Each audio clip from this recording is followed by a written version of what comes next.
Sabre Dog fans, welcome back to Dogs Daily. It's going to be a beautiful night ahead of us. The sun is out, and we got one more matchup here at Corbett Field between the Souris Valley Sabre Dogs and the Pierre Trappers. Now, behind the right arm of Caleb Hay, the Trappers were able to put up the best fight of this new series that we have seen them so far all year. But the Souris Valley Sabre Dogs were still able to pick up a 5-2 victory for their 5th straight win on the young season. And tonight they're going for win number 10. But let's give you one more recap of last night's game. Reed Butts was the epitome of a competitor yesterday on the mound, throwing 100 pitches even, but striking out 12 batters in 6 innings of work to pick up the W. And alongside great relief from Tyler Elliott and Davey Demeter, the Sabre Dogs were able to strand 11 Trappers base runners last night to really hold them at bay offensively. It's kind of tough to average 21 runs a game, but the Sabre Dogs were still able to get the job done, scrapping out 5. They put up a 3 spot in the bottom of the first, and standing out for the Sabre Dogs was Cody Muncy, a multi-hit game, 2 for 3 at the dish, continuing to build up his batting average and also driving in 2 runs that were helpful in the 5-2 victory. Now, ahead of tonight's game, he's been with us all season, but the aforementioned Cody Muncy is, of course, a towering hitter of a man out of Oklahoma Wesleyan. And now let's go ahead and take a close one-on-one profile with him on today's Dogs Daily.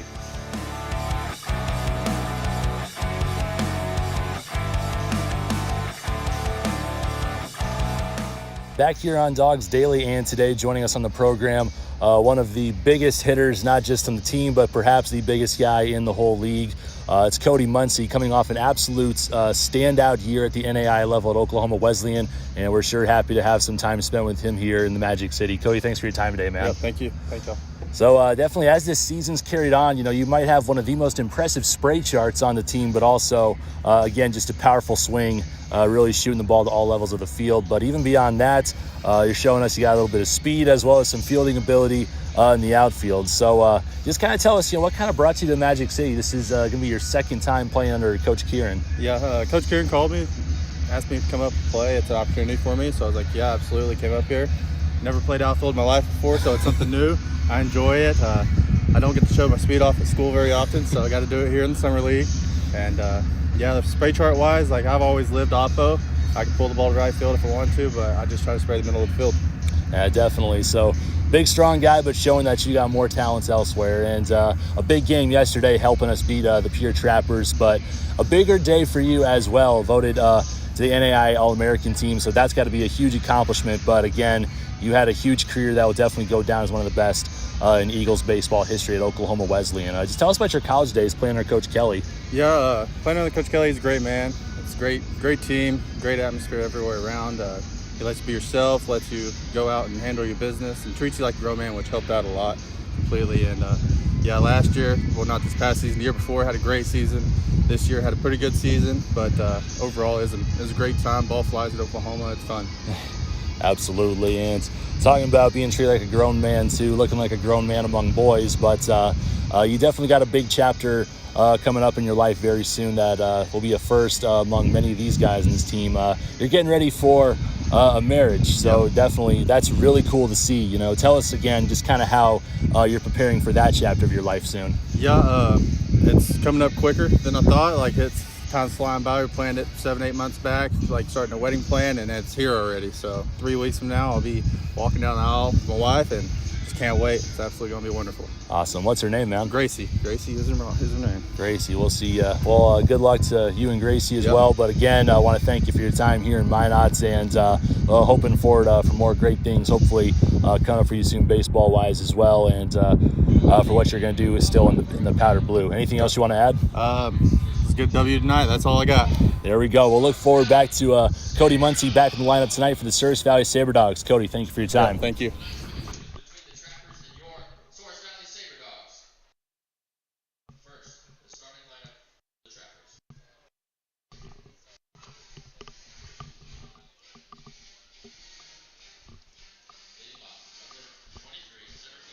Hi and good evening, everybody. We are coming at you live from Corbett Fields in beautiful Minot, North Dakota, a.k.a. the Magic City. Mitch Kieran with you. Thanks for sticking around past Dogs Daily. We are just about set for another matchup at Corbett Field between the Souris Valley Sabre Dogs and the Pierre Trappers. Now the Trappers 4-7 on the year. The Sabre Dogs still rolling after their 5th straight victory, 9-1. So again, after both of these teams picked up sweeps, they met as the first and second place teams. The only time will tell how the rest of this season is going to shape out for league standings in a 14 league. But so far, Souris Valley has Pierre's number. Going back to that previous series, a 62-3 run difference between Souris Valley and Pierre in 3 games. A day off separated between this series and the last, and already we are off to a much more competitive start. 5-2 victory over the Trappers yesterday. Reed Butts was spectacular in 6 innings, 12 strikeouts and just 1 earned run. Cody Muncy, as you saw him on the pregame show for Dogs Daily, 2 for 3 at the plate with 2 runs batted in. And Dason Cruz, we finally got to see him come into his own and show us a little bit of the magic that he had with him at Quincy University. He got 3 hits and 4 at-bats, and he moves up to the 5-hole tonight. And for the Trappers, could have been a much different game, but it was all about execution, or in their case, lack thereof. They left 11 runners on base last night, 6 stranded in scoring position. So the Sabre Dogs are rolling. The Dogs are hot. But can they stay hot? We're going to have another pitcher that has a win under his belt for the Pierre Trappers. We'll see how they do against a right-hander, Casey. And that is Kazuka, I believe. We're going to get that name down by the end of the night. Very sorry. It's going to be a battle of fun names between both these pitchers. Our very own Daniel Tomkowitz will make his second appearance and second start tonight. In his first start, it was the first and only loss so far of the year for your Souris Valley Sabre Dogs. 101 pitches on 6 innings of work, striking out 4, walking 1, and gave up 5 hits. And just the 3 earned runs would have been the factor in the loss to the Red River Pilots 5-2. But the Sabre Dogs have definitely stepped things up offensively since that game, and Tomkowitz is looking for redemption, trying to keep the win streak alive and extend it to 6 here tonight. So Cruz back at the 5-hole. We will also see Cam Willman back in the lineup, as well as Seth Delgado. He'll be back behind the plate to catch Tomkowitz's pitches. Well, we're going to break for the national anthem, but as soon as that is done, we'll meet the starting lineups, and we'll be ready for the starting first pitch here from Corbett Field. Stay tuned on your home. First, the Souris Valley Sabre Dogs baseball team.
Hey, welcome back to the Magic City. Taking a look at your starting 9 now, brought to you by Magic City Suites at 123 South Street here in downtown Minot.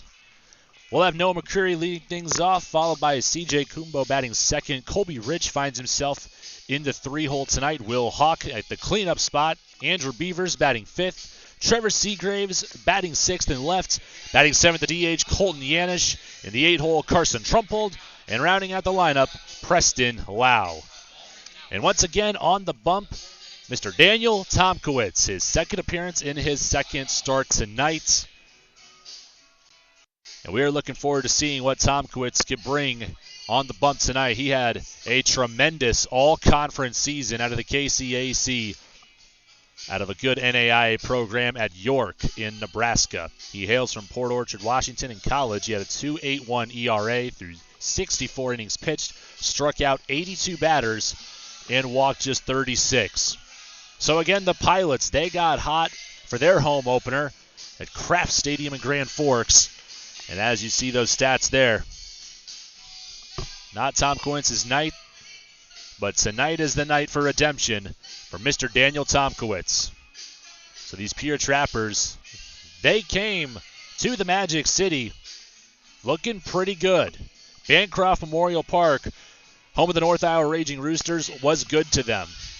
They were able to end things in 7 innings in 2 of the 3 matchups, taking all 3 on a road sweep. But since then, they have just not found their footing. Again, low on pitching. That much was known about last series. But they had a very strong showing for Caleb Hay yesterday, and they are promising good things for tonight as well. Casey Kashiva. I believe that is a much closer pronunciation. Sorry about that earlier. So now Delgado throws down to second, and we are just about set to take flight here from the Magic City as your Souris Valley Sabre Dogs, they're still looking to defend their league title and add another in what is being called the last dance. And also tonight they are looking to be the first team to get to 10 wins on the year. The next best team, 4-6, the Raging Roosters, and 4-7 are these Pierre Trappers. So they have the best case to get there first in the league. Well, Tomkowitz in the winds up. First pitch missing low for ball 1. But we've taken flight here in game number 11 on the year. Noah McCreary, the leadoff batter tonight for the Trappers. Having himself quite a start. This one's grounded back up the middle. And the throw to first, in time. Davey Demeter at second base tonight. After getting 1 2/3 inning of work in the save yesterday, finds himself back in the lineup at second. So he's got the shorter throw tonight, but still going to do some good work for us, hopefully in the middle infield alongside Cameron Willman at short. We'll now go to C.J. Kumbo for the Pierre Trappers, as he will step in for the first time tonight, out of the lineup last night. And he'll take the first pitch low and away for a ball. C.J. Kumbo, another young player for these Trappers, plenty of freshmen, and he is one of them out of St. Thomas Aquinas. And he will take ball 2 high. So for Kumbo so far on the summer, one of the better batters, only had 8 at-bats so far, but still scratching out a .375 average as he takes that pitch over the outer half, called strike 1. It's already 1 quick out here for Daniel Tomkowitz.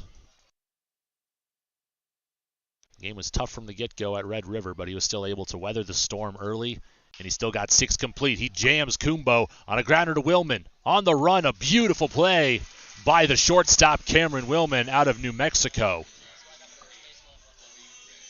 Back-to-back ground balls for outs to put away McCreary and Kumbo, and we go to Colby Rich. Not a bad night offensively for him last night. We'll give you those numbers. Rich moving up to the 3-hole tonight. The Sumner, Iowa native out of Northeast Community College in Madison County, Nebraska, went 1 for 3. Also drew a walk and scored a run, but struck out twice. And he'll get behind the count early. Called on the first pitch for strike 1. Colby Rich on the summer so far, a .318 batting average, 7 hits and 22 at-bats. And he will watch the second pitch go by for strike 2 as well. Rich already with a pair of doubles, 3 runs batted in and scoring 6. Looking for more RBI opportunities tonight as ball 1 misses. Again, 11 runners left on base, 6 of which are in scoring position. The trajectory of the game could have gone in many different ways with that many possibilities, but the execution was totally in favor of the Sabre Dog pitching last night. Ball 2 missing high. Reed Butts showing why he's an effective strikeout pitcher, fanning 12 through 6. We saw gutsy performances out of both Davey Demeter and Tyler Elliott battling a blister issue. This one chopped high, but they're going to say foul. And no, it's a fair ball. No confusion there, only on Rich. Tomkowitz all over it, and finally he'll put the tag on him. But it's an unassisted ground out for Daniel Tomkowitz. So already a few at-bats, the Trappers got cheated. And they're going to be left hanging 1, 2, 3 in the top of the first. The Sabre Dogs put up a 3 spot in the first last night, as they have already done a few times this year. Let's see what the bottom of the first holds for Souris Valley next on your home for Sabre Dogs baseball.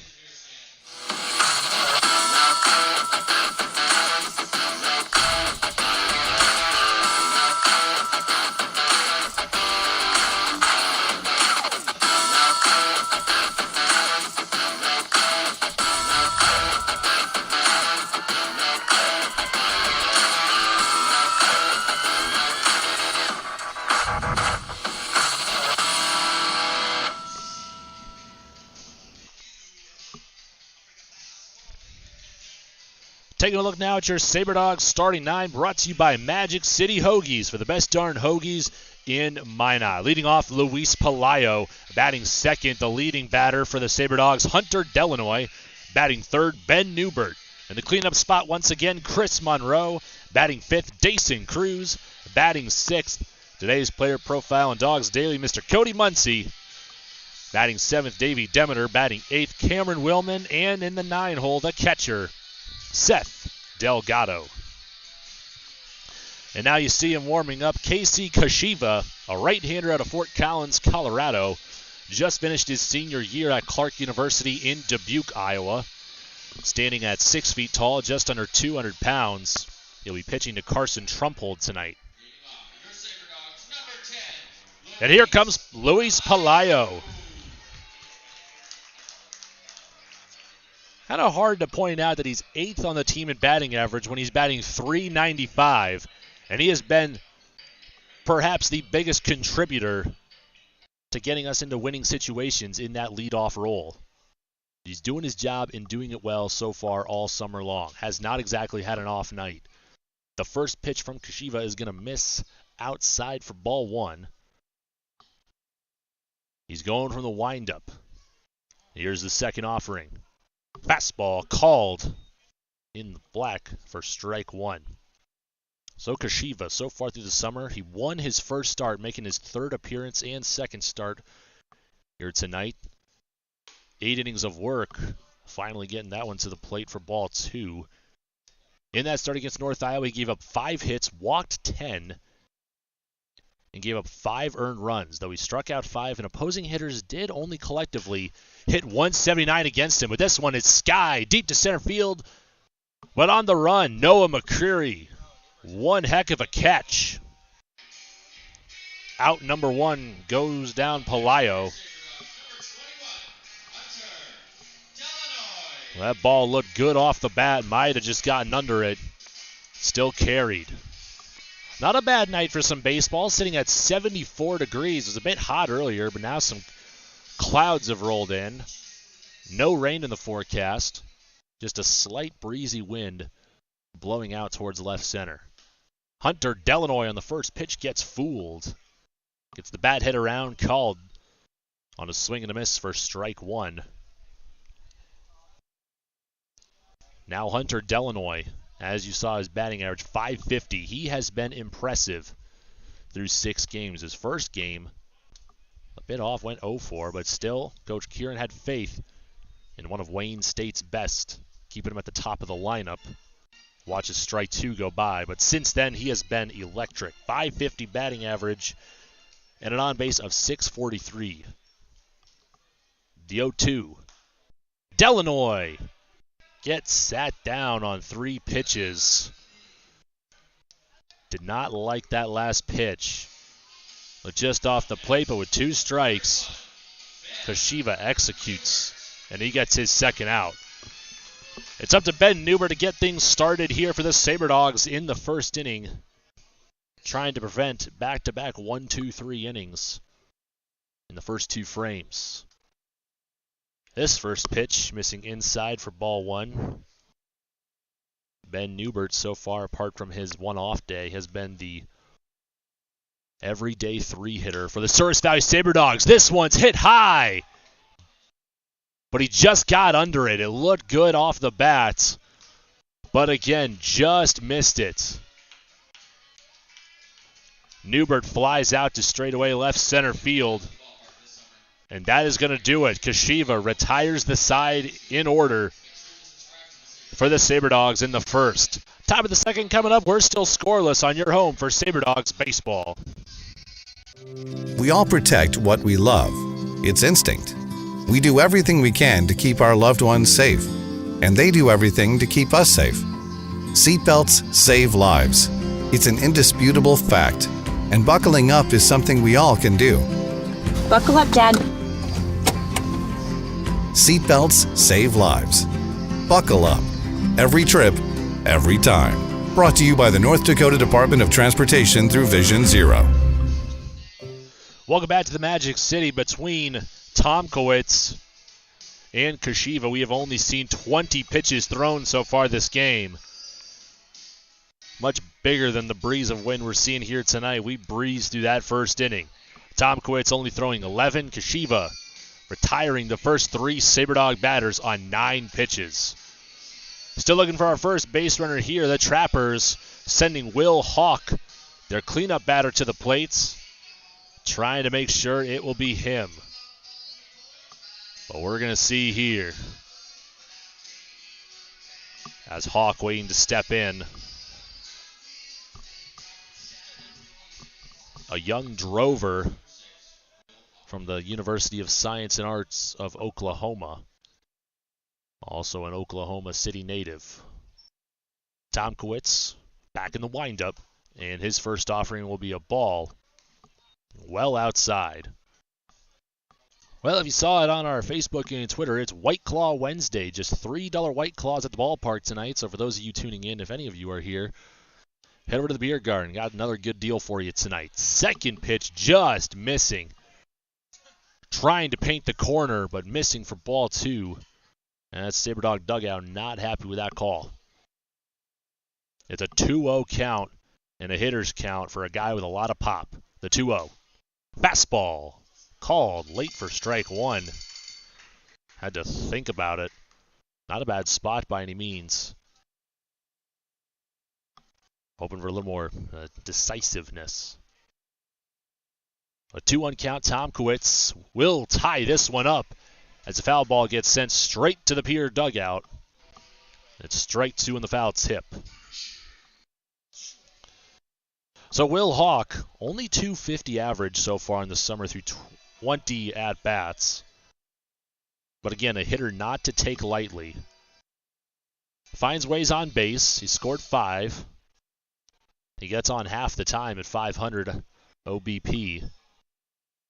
But again, if he catches a barrel, look out. Tomkowitz, after tying up the count, fires up and away for ball 3. So again, Tomkowitz, another one of those strikeout pitchers. 82 Ks in 64 innings at York. Only got 5 against the Pilots through 6. And he'll paint him that time. Just as I say that, he'll get his first strikeout this game.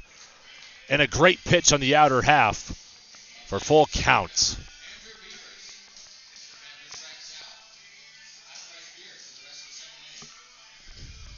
So the Trappers still looking to piece one up. They got 3 weekly hit grounders in the first inning.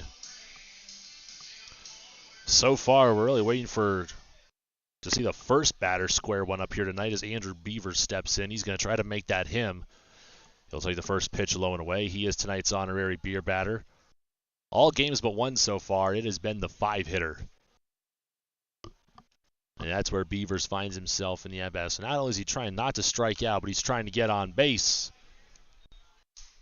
Fouling this one up and out of Corbett Field. Be sure to like us on our social medias at SV SaberDogs, the handle for all Facebook, Twitter, and Instagram. And also be sure to stay up to date on there as well. Our very own Ty and Drew just purchased a drone. We're going to try to get pretty creative with that.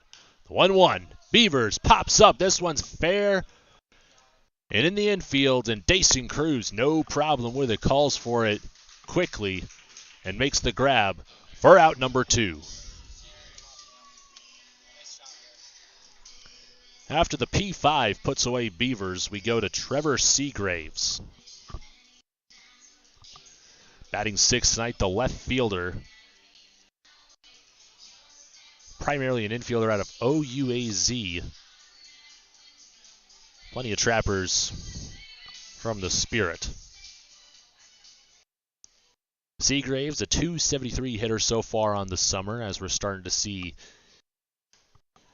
through about the first 10 games. Some of these stats get more solidified. He will take the first pitch on the outer half, called strike 1. And the SaberDogs, they've gotten a pretty consistent lineup from the get-go. The 0-1.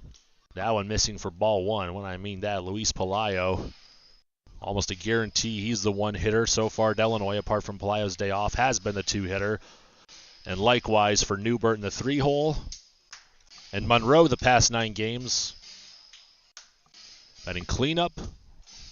And the 1 at the 3 spot after spending just 1 in the 6. Apart from one off night, Chris Monroe has been one of the most electric batters in the league, and this does not look too good. Trevor Seagraves hit by a pitch, but in the hand or wrist area, that is not a good spot to get hit by a pitch.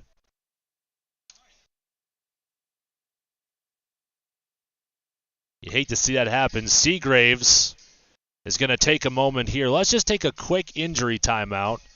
Step aside while he tries to get situated. Let's break for just about 30 seconds, and we'll be back here on your home for SaberDogs baseball.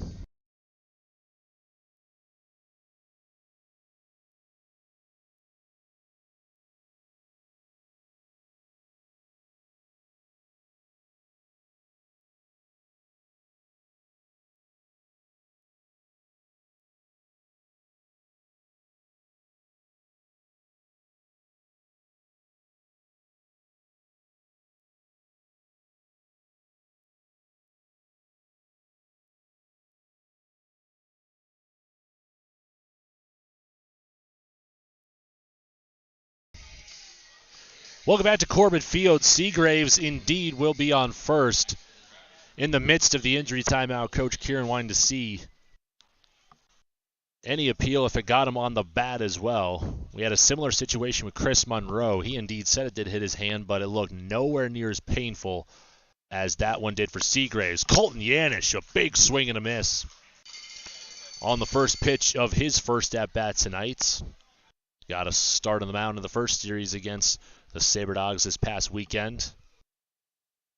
Another dual player for Pierre, and he takes this one on the outer half, called strike 2, de-aging for the pitcher Kashiva.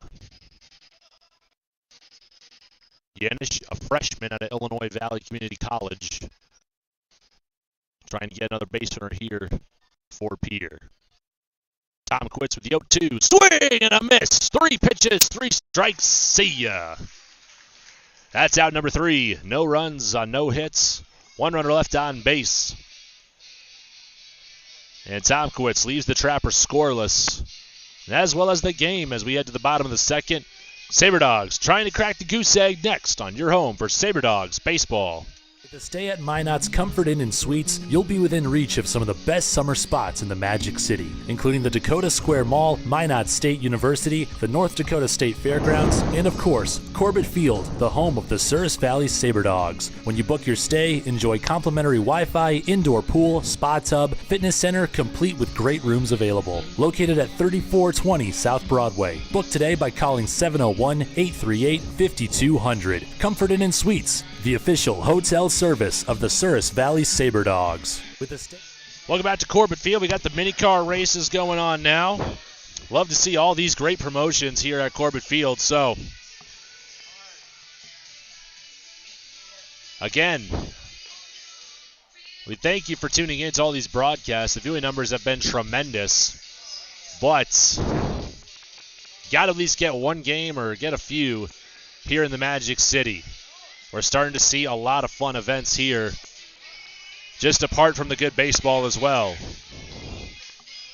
4, 5, 6 hitters are due up for the Souris Valley Sabre Dogs. Chris Monroe is set to lead things off here in the 4-hole.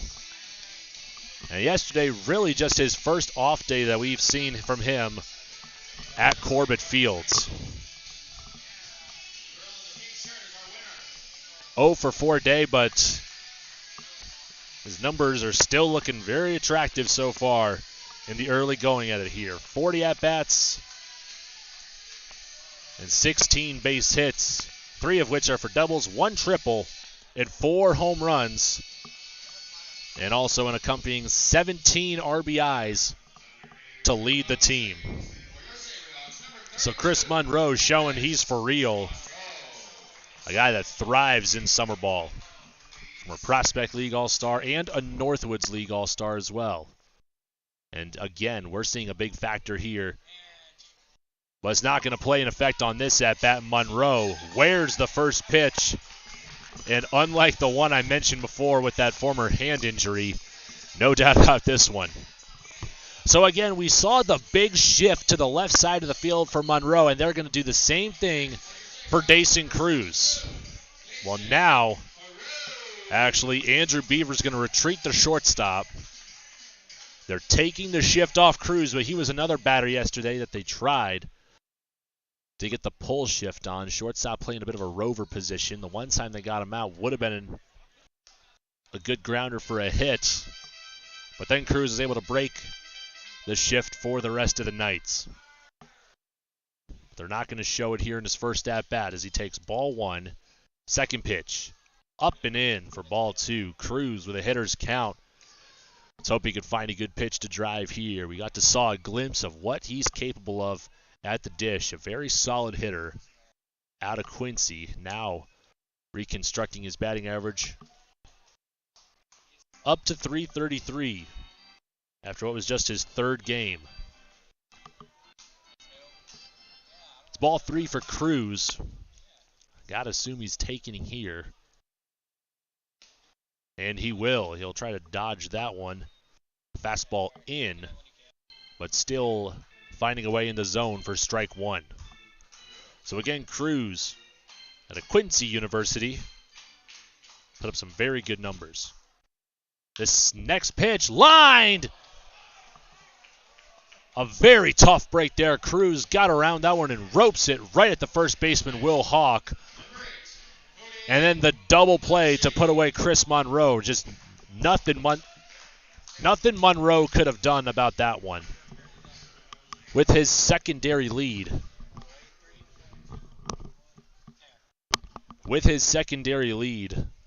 Hawk between him and the bag. Nothing he could really do on that double play as Cody Muncy now up for the Sabre Dogs. And here's another guy that has turned the tide this season. A .333 average. And as he mentioned, an incredible spray chart. If you tuned into Dogs Daily today, you say he likes to live in opposite field. That's where he's got his lone home run so far and most of his base hits. Inside out the other way. He's got a 1-1 count now. Trumpolt's going to set up on the outer half. And this one hit up the middle and down. The middle infield showing Muncy a lot of respect by playing deep back on the outfield green. Muncy didn't quite square that one up, but still got around and gave it a nice stroke into center field. Still a nice base hit with 2 away. And there's the first hit of the game for the Sabre Dogs. Following Muncy's single, we go to Davey Demeter returning to the lineup tonight.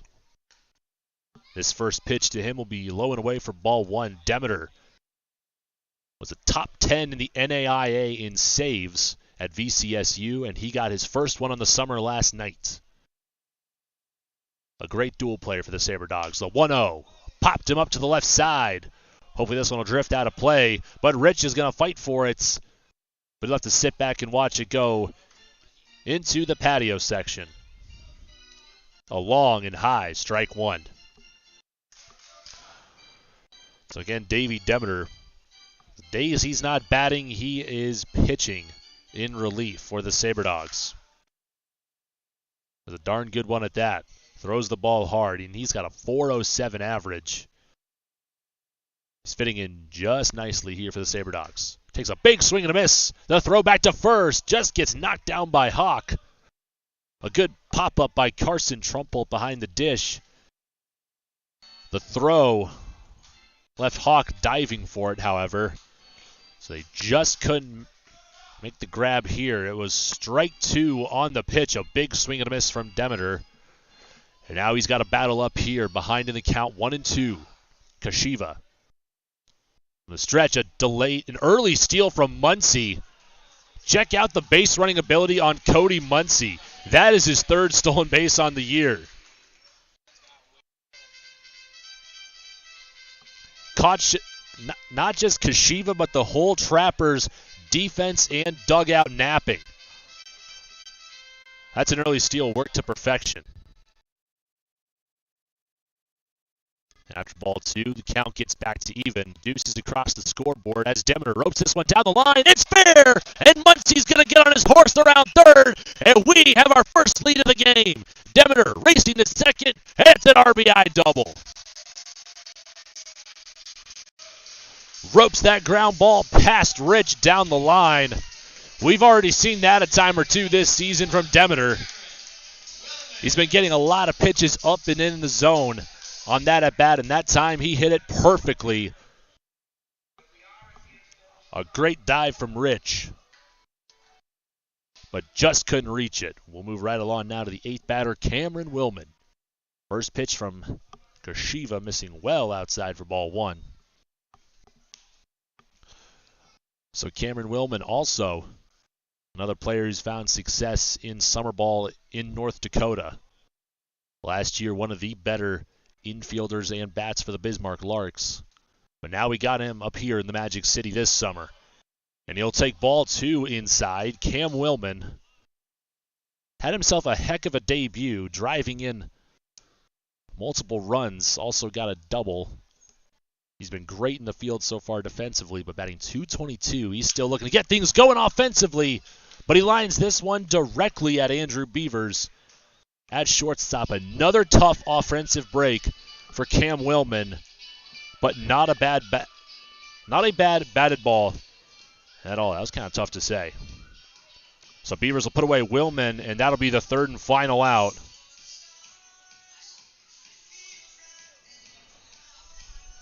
But the Sabre Dogs able to scratch one run in the bottom of the second on 2 hits and 17 pitches.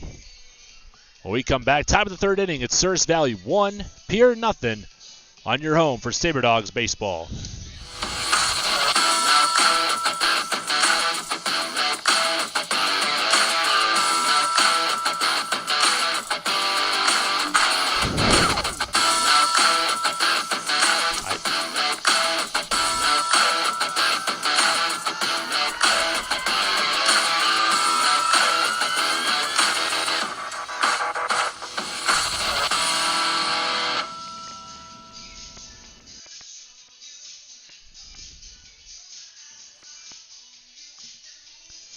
Welcome back to the Magic City. Daniel Tomkowitz back out on the mound after 2 completes, throwing 26 pitches thus far. Bit of a quicker start than Reed Butts yesterday, but Butts competed, no doubt about that, through an even 100. So Coach Kieran has been pretty mindful of the pitch count, getting the most out of his starters, and his bullpen has been spectacular so far this year. Have to take a look and see at who he's got set to replace Tomkowitz if the time comes. Coming to the plate now, we have Carson Trumpold for the Trappers. And the first pitch swung on and grounded foul.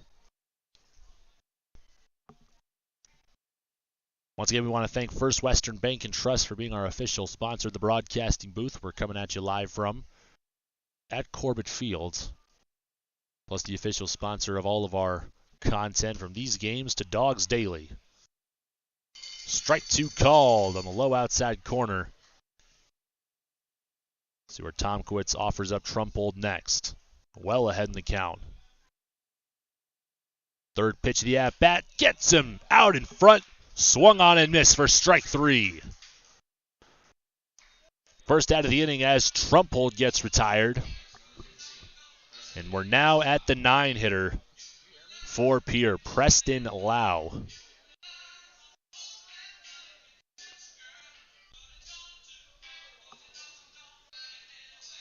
Base is still empty here after the first out.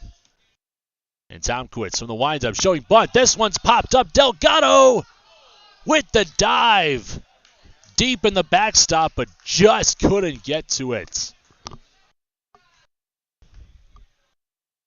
Would have been one heck of a catch for Seth Delgado, but that bunt, not the one Lau wanted. It just got away from him.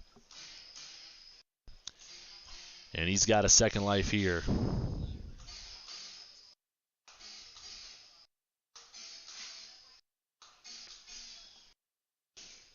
Tomkowitz back in the windup. Lau with a second life here. A fastball right down Broadway called for ball 1. I think he had to turn back and ask out of the ball just to make sure. Tomkowitz, third offering. And this time, paying the corner again for strike 2.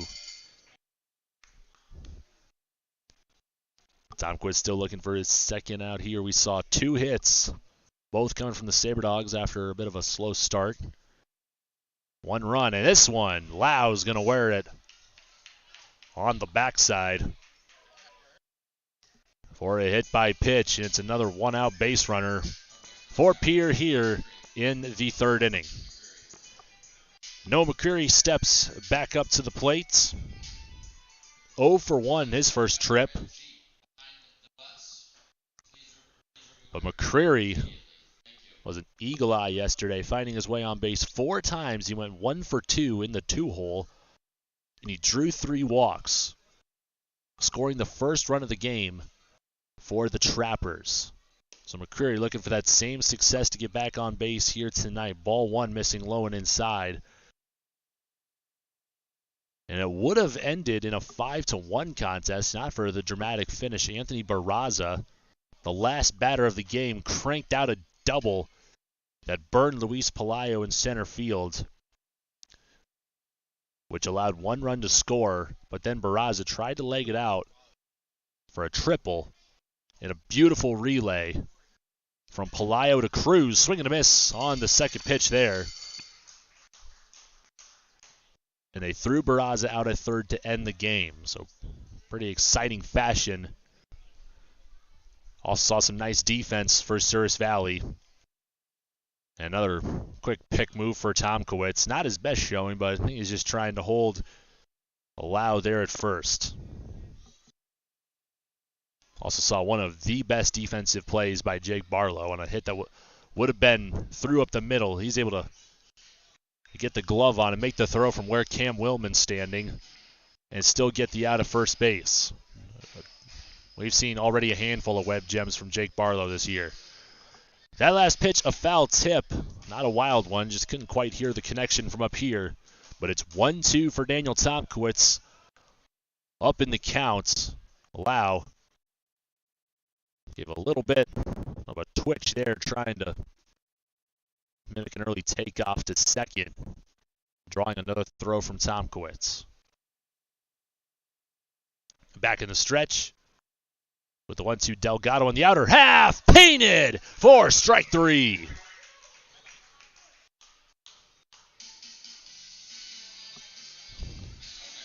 Great pitching there for Daniel Tomkowitz. To put away McCreary, a little frustrated after that strikeout. 2 down, still a runner on first for the Trappers. And we move right along to C.J. Kumbo. He's 0 for 1. Rolled over his last at bat. Delgado, after strike one called, holds on to the ball. Just couldn't quite get the throw off. He might be battling just a little bit of arm soreness here tonight, but still gives the okay to go ahead and catch this one. Not sure if that's why he held up, but a beautiful jump nonetheless from Preston Lau. He would have probably beaten out any catcher with that early takeoff. It's an 0-2 count on the second pitch of the at-bats. A called strike 2. And Tomkowitz fires just outside that time. Ball 1. So again, what we learned from Sunday's game, bomb bats illegal in the Expedition League. But they did not rule the hitter out, just give him the fair warning. Can't use these bats anymore. Swing and a miss. Kumbo goes down swinging for out number 3. Another strikeout for Tomkowitz as he's heating up here after the top of the third. And the Sabre Dogs trying to build to a 1-0 lead when we come back for the bottom of the third next on your home for Sabre Dogs Baseball. We all protect what we love. It's instinct. We do everything we can to keep our loved ones safe, and they do everything to keep us safe. Seatbelts save lives. It's an indisputable fact, and buckling up is something we all can do. Buckle up, Dad.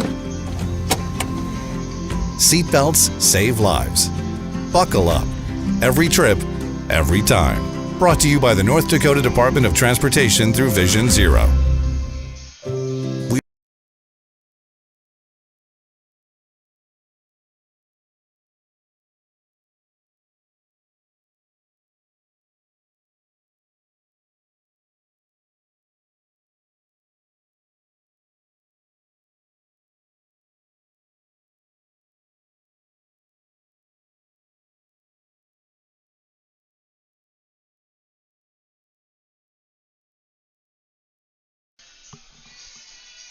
Welcome back to the Magic City. Mitch Kieran along with you. We got Justin Levy, our broadcasting producer, keeping us on the air, doing all the great work behind the scenes.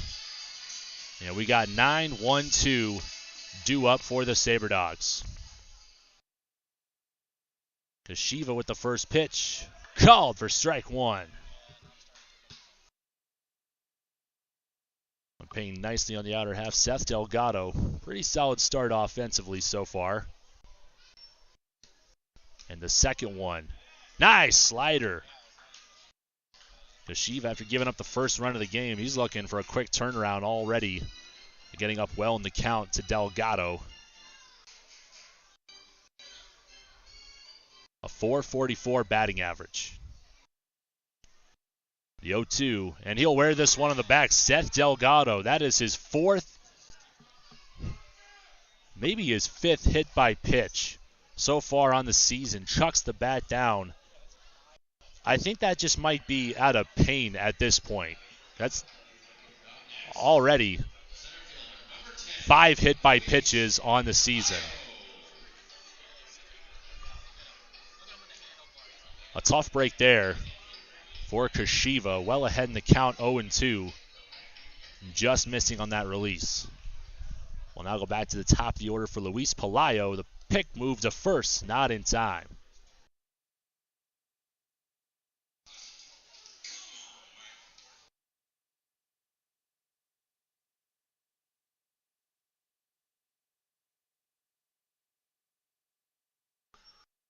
First pitch, nice bunt, right back to the pitcher though, and the throw to first will be called out.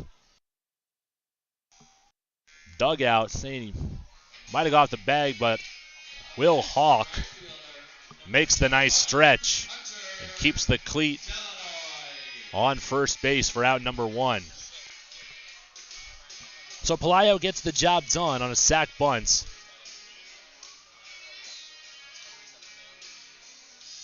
but he is out at first. Delgado now moves to second.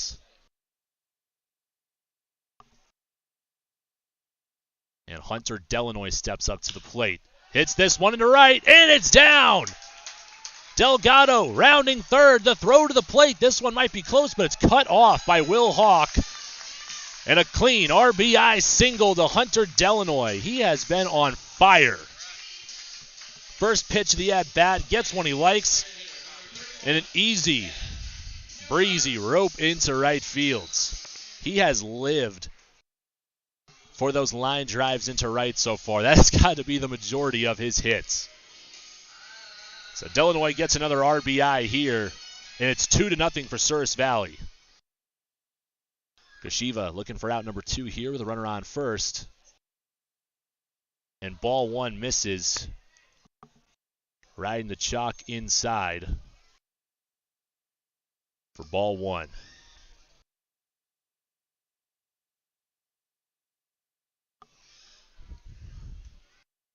Second pitch of the at-bat, Trumpold setting up on the inner half.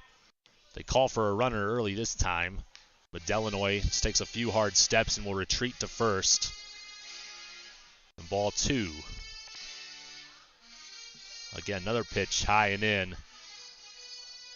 And Newbert looking for one speed, one spot here with a 2-0 hitters count.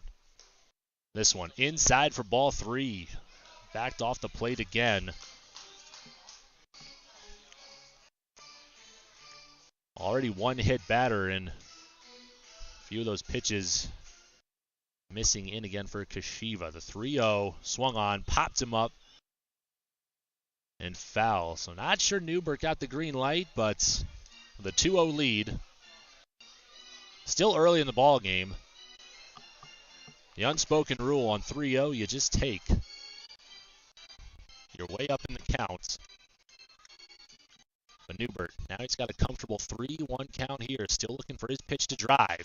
Gets it this time, ropes it right at short. And it was a hit and run. Delanoy already at second base by the time Andrew Beavers throws it back to first. Another double play turned by this Trapper defense. And the momentum will be halted for the time being offensively for the Sabre Dogs. But they will still get one run across on one hit. And no runners left on base. Still a 10-pitch inning for Casey Kashiva. Top of the 4th coming up next at Souris Valley 2. Pierre nothing on your home for Sabre Dogs baseball. At Minot's Comfort Inn and Suites, you'll be within reach of some of the best summer spots in the Magic City, including the Dakota Square Mall, Minot State University, the North Dakota State Fairgrounds, and of course, Corbett Field, the home of the Souris Valley Sabre Dogs. When you book your stay, enjoy complimentary Wi-Fi, indoor pool, spa tub, fitness center, complete with great rooms available. Located at 3420 South Broadway. Book today by calling 701-838-5200. Comfort Inn and Suites, the official hotel service of the Souris Valley Sabre Dogs.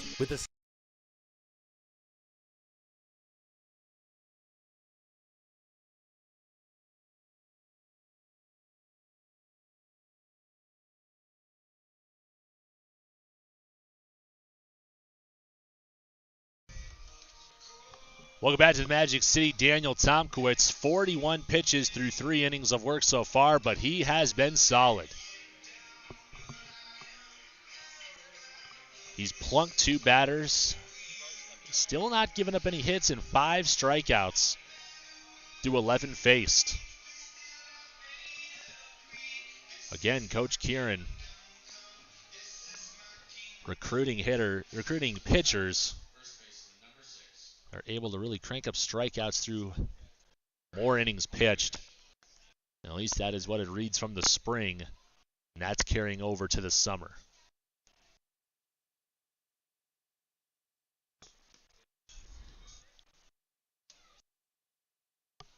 Second pitch of the at-bat here. We got Colby Rich back up to the plate.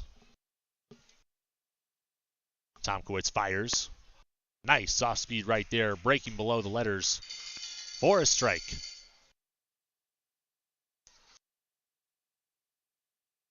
Waiting the third offering, Tomkowitz from the windup. Swung on, cranked towards the gap in left center, and it is down in front of Muncy. Well batted ball there for Colby Rich on the 1-1 curveball. Sat back on it perfectly and was able to get on plane and crank that one. Good gap-to-gap hitting.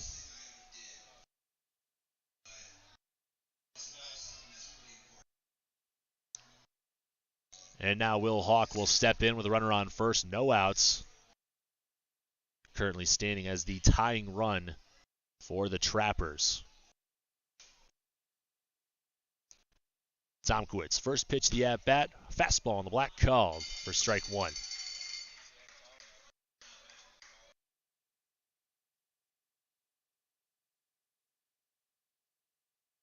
So again, the Sabre Dogs ran into another one of those games where they just took the middle of the game off offensively, just didn't have things go their way. They would get an early 3 spot. Ball one misses. For another one of those potential games where they end things early in the 7th, but not the case. As Hay able to keep those Sabre Dog batters at bay for the most game. 1-1. Hawk takes a big hack at this one, just gets a piece of it, fouled straight back for strike two. And he'll have to battle up here. 0 for 1 with a strikeout. He's looking for redemption here with the runner on first. They could be a big time to step up for these Trapper batters. The 1-2, Tomkowitz. Again, just trying to hold the runners at first. A quick flick of the hips, but then just lightly tosses it over to Monroe.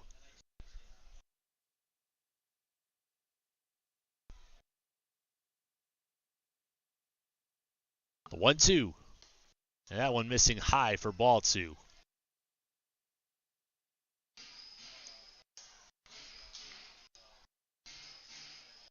Again, Tomkowitz out of York College.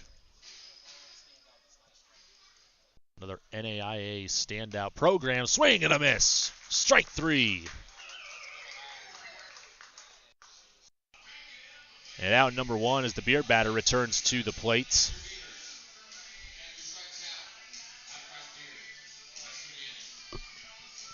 And Andrew Beavers popped out his first at bat. Again, Daniel Tomkowitz voted second team all-conference to the KCAC, the NAIA, one of the top arms for the Panthers at York. This pitch swung on, popped him up. Cruz and Delgado racing in foul territory, and it will just drift out of play. Not going to get to that one on a long strike one with one down here.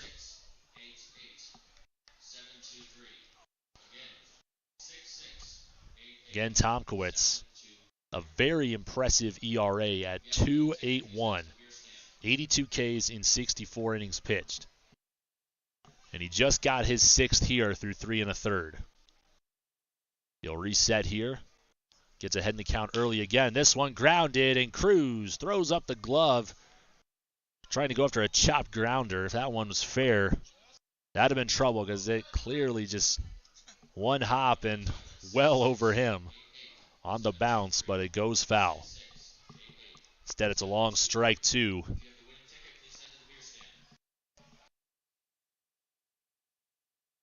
As Beaver steps back in. A grounder could be trouble here with a runner on first. The pitch, this one, a check swing, just gets a piece of it, but he'll fight it off and stay alive. Again, Beavers, just another young player, a freshman out of Milligan University. Saw some time this past spring. Back at shortstop tonight in the 5-hole, the 0-2. And upstairs for ball one.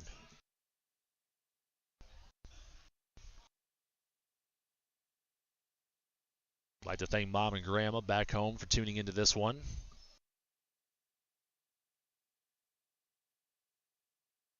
Another 1-2 and another pick to first. I got a hunch Tomkowitz not quite showing his best pick move yet. Not Sure, even had the biggest lead to institute a throw to first that time. The 1-2. And Beavers will just lay off of this one.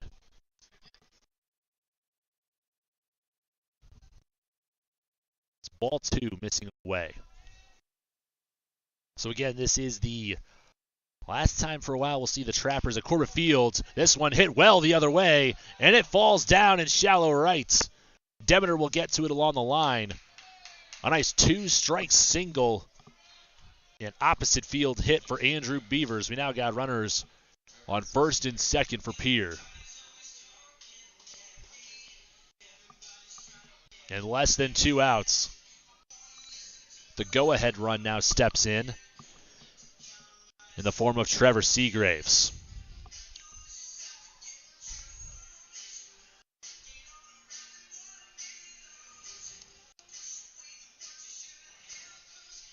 So again, tomorrow, for one more game, the Sabre Dogs and the Trappers will both head back down south of the border to Pierre, South Dakota, making a 5-hour bus trip for one game at Hyde Stadium. Heard it's a beautiful ballpark.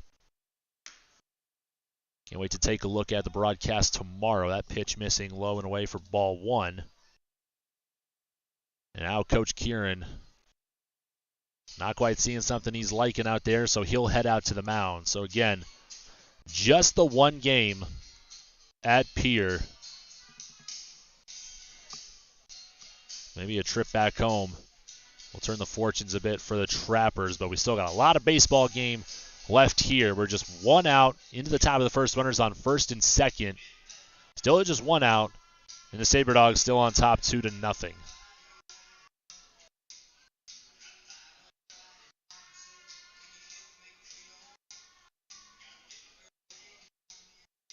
Should see Red River and North Iowa in action tonight. If we get any updates, we'll try to pass those along to you.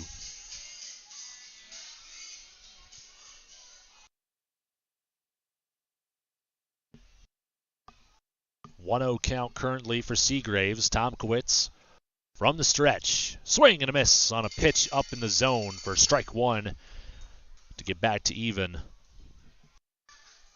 So again, a good opportunity for the Trappers. They're trying to find a hole out there, either between the infielders or in the gaps. Already saw 2 nice line drives, one down the line and right, as we just saw from Beavers. Rich led things off. The hot shot to left center. That pitch called. Strike 2 on the outer half.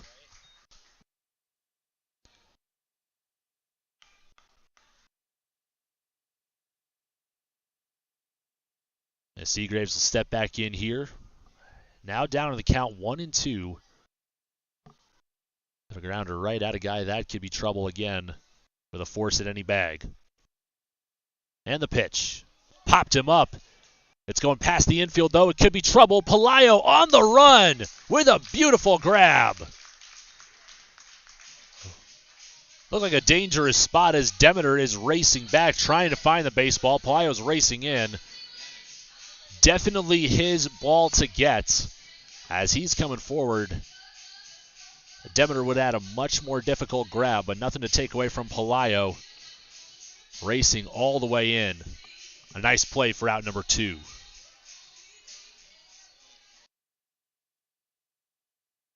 Would have been one of those balls that just squeaked into Bermuda's triangle. And Monroe knocks the ball down the dive, but just can't grab it.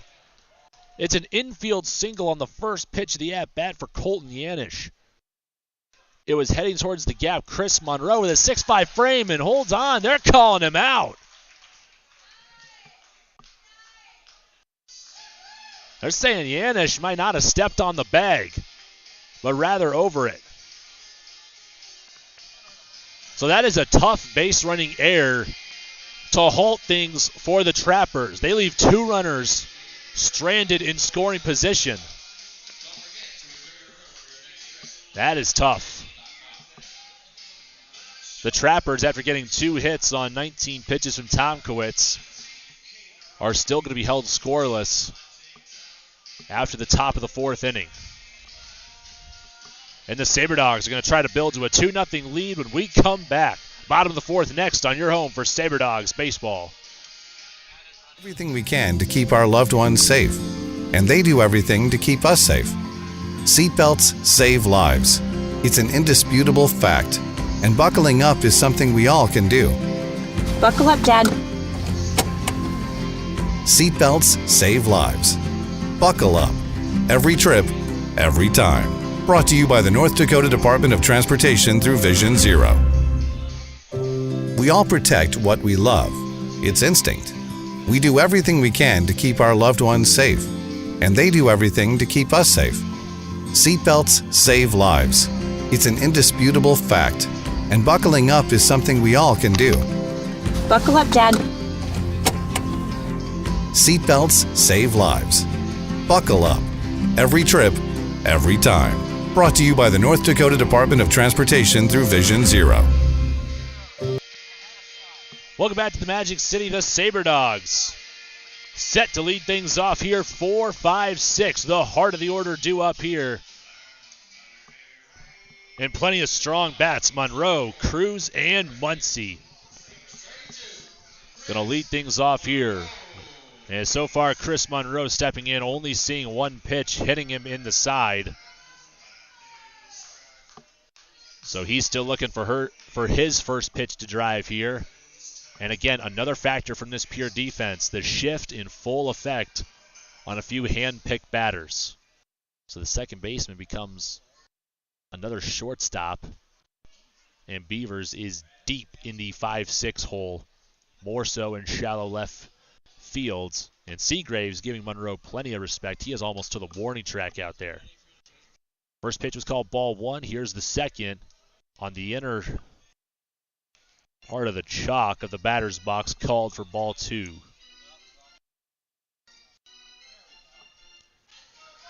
As Monroe steps in, a hitter's count 2-0.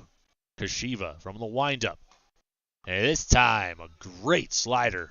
Maybe even a curveball. But plenty of break, and it ran away from Monroe. Caught him reaching out front on a swing and a miss for strike one. 2-1.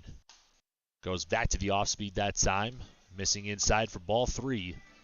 So Monroe's still up in the count here. He's got a hitter's count 3-1. And he's been cheated a little bit these past few games. Just actually back to yesterday. Just won't chase that one as it rockets to the backstop on a wild pitch for ball four. Monroe still waiting for his. Doesn't have an at-bat yet, but he's got an on-base of 1,000. As that time, it's a base on balls. Jason Cruz will step into the box now. He's 0 for 1. Line down to a double play his first time up. First pitch lets it go by inside. It's got the Evo shield on, but didn't hit it. Ball one.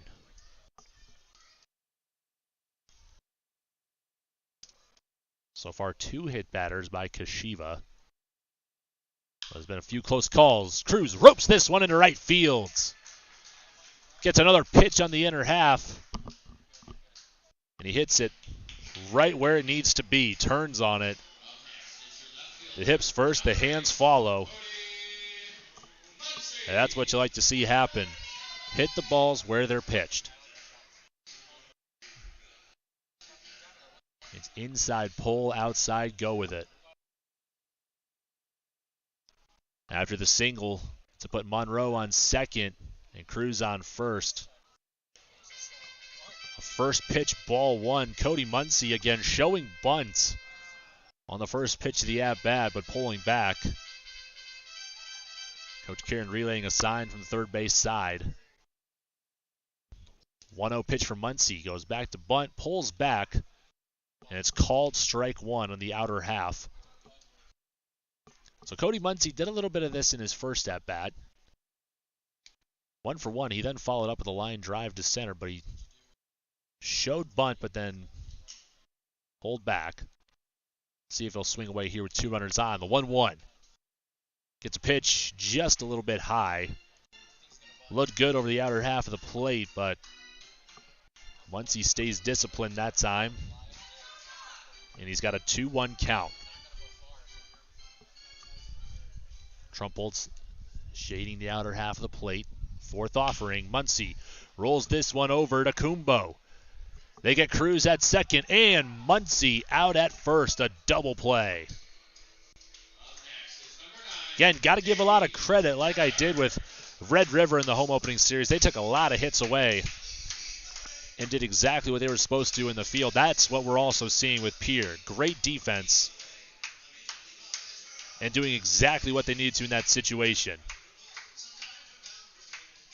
Kumbo gets the hard hit grounder. Beavers meets him at second, and they get 2 down here. Now Davey Demeter, 1 for 1 with 1 run batted in on a double. Let's see if he can follow up here and get the job done in his second at-bat.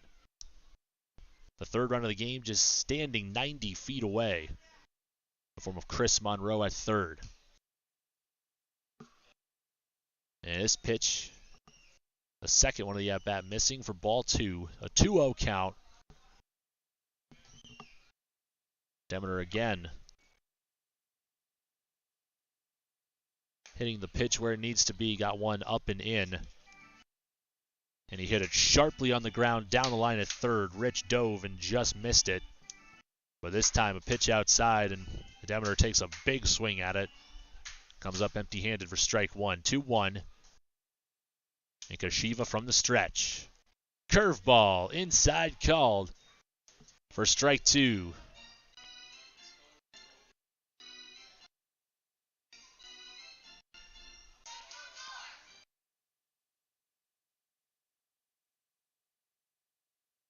The 3-1. Demeter pops this one up, and it just gets over the grandstand. Before Trumpold could realize it, it gets out of play. A lucky break that time for Demeter.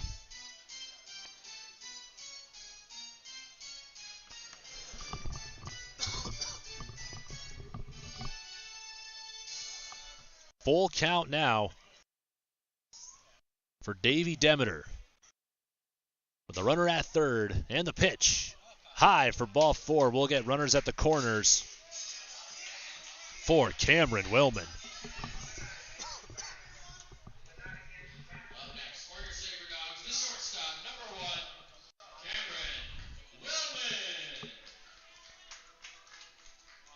So Cameron Willman, another guy that's due here.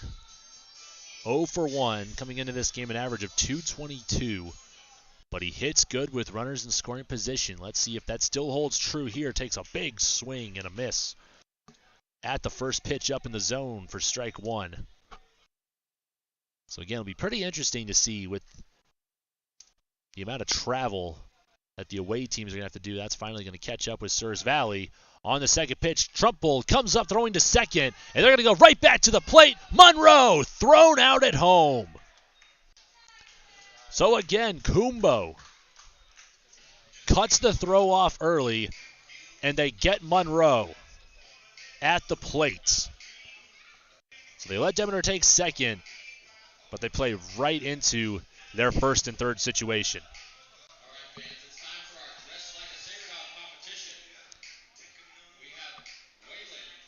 So just 19 pitches and a hit given up in that inning. And one man will be left stranded for the Sabre Dogs.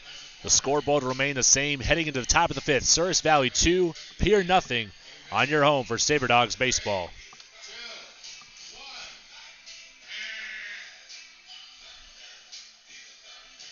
Stay at Minot's Comfort Inn and Suites, you'll be within reach of some of the best summer spots in the Magic City, including the Dakota Square Mall, Minot State University, the North Dakota State Fairgrounds, and of course, Corbett Field, the home of the Souris Valley Sabre Dogs. When you book your stay, enjoy complimentary Wi-Fi, indoor pool, spa tub, fitness center, complete with great rooms available. Located at 3420 South Broadway. Book today by calling 701-838-5200. Comfort Inn and Suites, the official hotel service of the Souris Valley Sabre Dogs. With a stay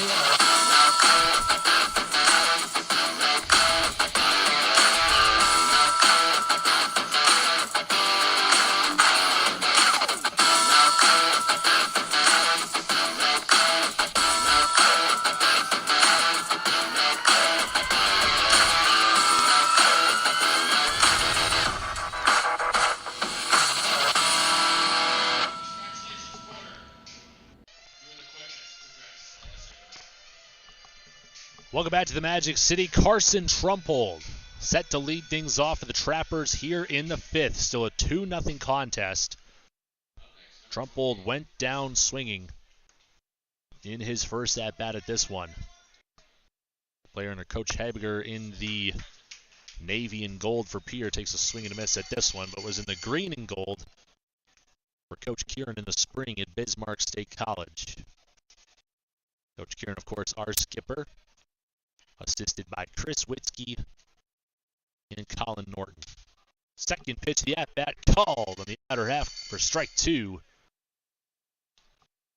Daniel Tomkowitz having himself a very nice start here.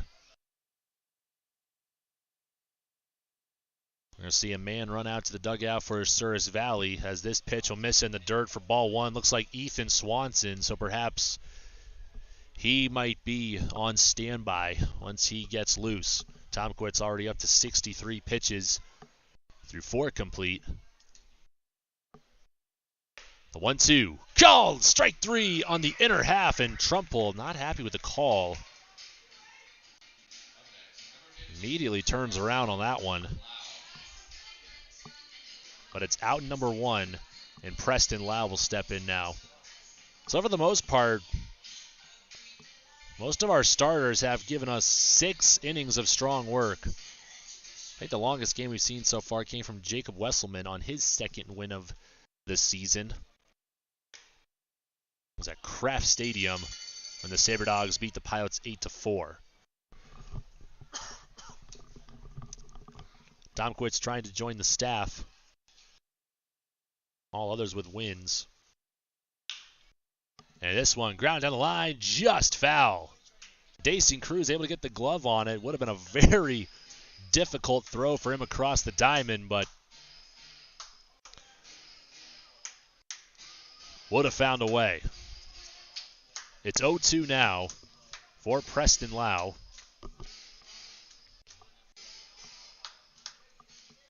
He wore a pitch earlier.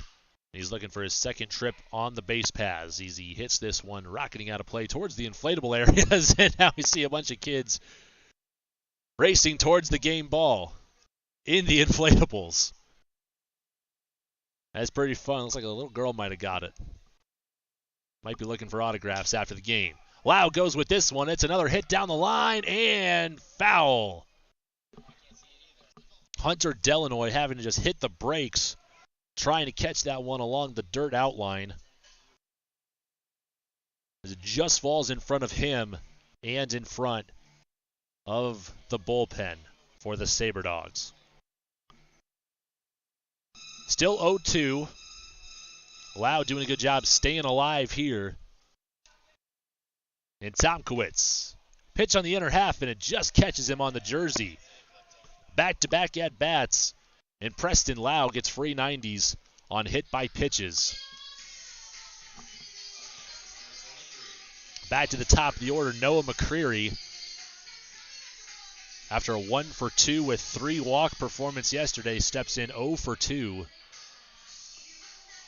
Trying to do his job as the leadoff hitter. But now he's got a new task here. The runner on first, 1 down. And the pitch watches it on the outer half. Fastball for strike 1. So we saw some good stuff already this season from Ethan Swanson. See what he does here as he's starting to just get loose. No need to take Tomkowitz out just yet. He's looking very solid so far. As he's up in the count, 0-1 to McCreary. The pitch. Outside for ball 1. Again, a beautiful night for baseball. The sun shining through some of these clouds.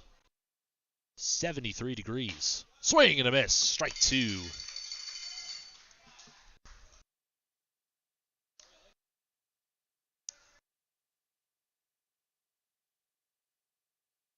One, 2.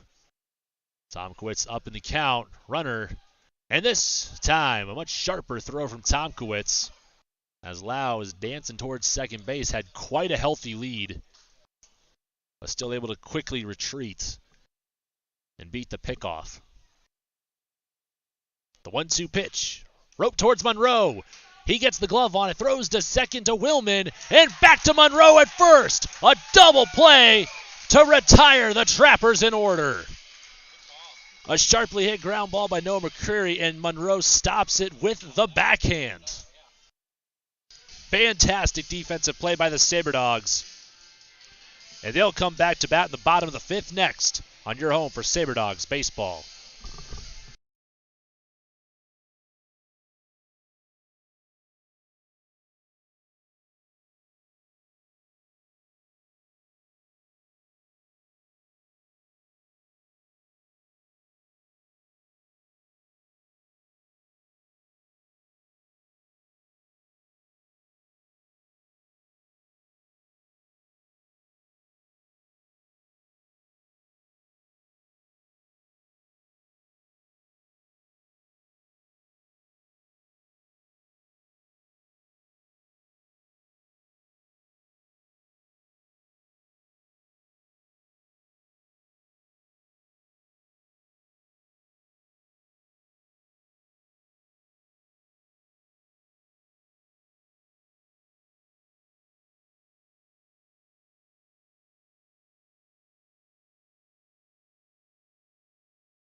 Welcome back to the Magic City. Cameron Willman. Due up 8-9, top of the order. We're going to see here in this bottom of the 5th inning against Casey Kashiva. 54 pitches so far through 4 innings. This one will skip to the backstop. Past the outstretched glove of Trumple. Nothing hurt though. Nobody on base. Kashiva, pretty solid so far. Only holding the Sabre Dogs through 2 runs. Just 4 hits. He struck out 1. But also hit 2, and he's walked a pair as well. But again, this is a very veteran lineup up and down the roster. You see postseason accolades. Coach Kieran done it again, recruiting one heck of a ball club that we're sure we're going to see some players with potential pro contracts by the end of it. 3-0 pitch, and that fastball will get Kashiva back in the count here, 3-1. So even limiting the damage that we've already seen once this year is a job well done. Willman just can't catch a break. He laces this one towards Kumbo at second, and he leaps up to make the grab. It was screaming towards the gap in right center, but he cuts it off for out number 1.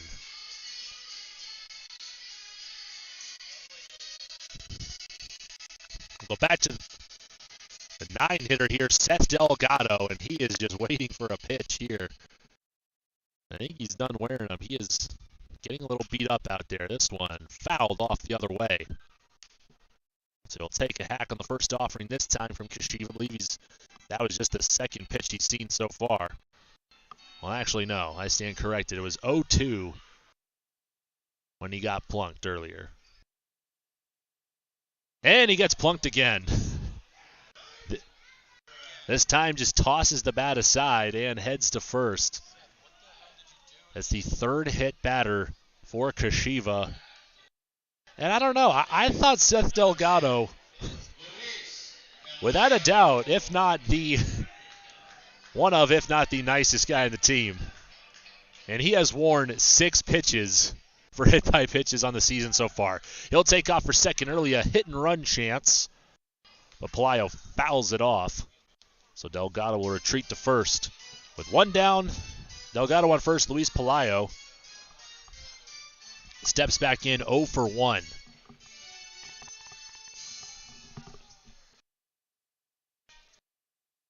See what he can do here. Quick pickoff attempt, not in time for Kashiva.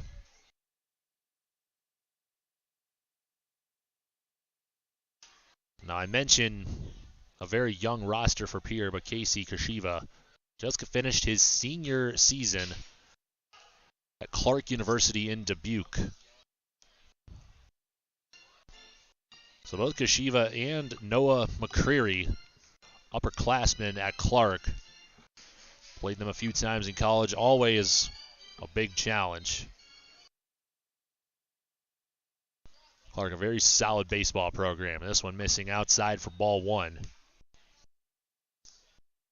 Once again, Kashiva, in his first start, won the game. Opponents only batted 179 against him, walked 10, gave up 5 hits. On the curveball, Delgado takes off to second, well in front of the throw. Got a good jump and the curveball. Bought him a little more time to beat that throw from Trumple. It's a 2-2 count currently for Luis Pelayo. And now he has a man in scoring position across the diamond from him. Fifth pitch of the at-bat gets him chasing on a pitch outside. Strike 3. And a good fastball from Kashiva. We'll go to Hunter Delanoy. Number 21 and 1 for 2 tonight. Delanoy with a .550 astonishing batting average heading into this one. So far, he's got 12 hits through 22 at-bats on the season. He's seeing the ball well. And like I said, after his last hit, he's just living for line drives into right. You'll watch ball one go by Trumple with a great effort to block it.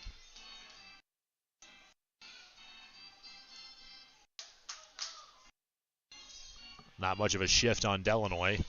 Beavers just sort of shading over towards second. Kumbo deep on the shallow grass in right, but he'll come on this one on a grounder. Bobbles it, but keeps it in front. The throw to first. Will Hawk with a great stretch. And Delanoy will be retired for out number 3 as Delgado will be left stranded in scoring position. Top of the 6th, up after this, the Sabre Dogs still leading the Trappers 2-0 on your home for Souris Valley Baseball. We all protect what we love. It's instinct. We do everything we can to keep our loved ones safe, and they do everything to keep us safe. Seatbelts save lives. It's an indisputable fact, and buckling up is something we all can do. Buckle up, Dad. Seatbelts save lives. Buckle up. Every trip, every time. Brought to you by the North Dakota Department of Transportation through Vision Zero. Comfort Inn & Suites, you'll be within reach of some of the best summer spots in the Magic City, including the Dakota Square Mall, Minot State University, the North Dakota State Fairgrounds, and of course, Corbett Field, the home of the Souris Valley Sabre Dogs. When you book your stay, enjoy complimentary Wi-Fi, indoor pool, spa tub, fitness center, complete with great rooms available. Located at 3420 South Broadway. Book today by calling 701-838-5200. Comfort Inn & Suites, the official hotel service of the Souris Valley Sabre Dogs. Back at the Magic City, Mitch Kieran with you alongside Justin Levy, our broadcast producer. Once again, doing a great job keeping us up, broadcasting live on our very own YouTube channel. Be sure to subscribe. This will be the official home for all of the Sabre Dogs home baseball games. Jacob Fletcher just beyond him, doing a great job on the PA. Keeping all of our Sabre Dog faithful cheerful and excited in this contest. Another closer affair, 2-0. Also got Ty Barrett working the promotions on the field. That's been pretty fun so far. So there's entertainment for all ages here just beyond the game at Corbett Fields. This pitch popped up. On the first of the at-bat, Davey Demeter has no problem with it as C.J. Kumbo will be retired on one pitch. Also, Drew Fiddler doing a great job as well. Ballpark operations, our very own GM Kobe Brault. Thanking him for all the hard work as well.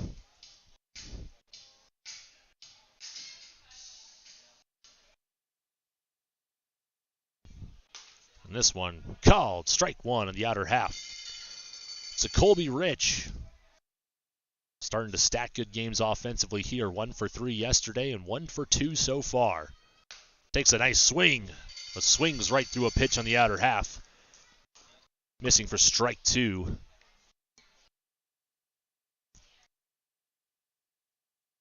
He's got a battle back here. 0-2 in the count. Daniel Tomkowitz still going strong through 5 1/3.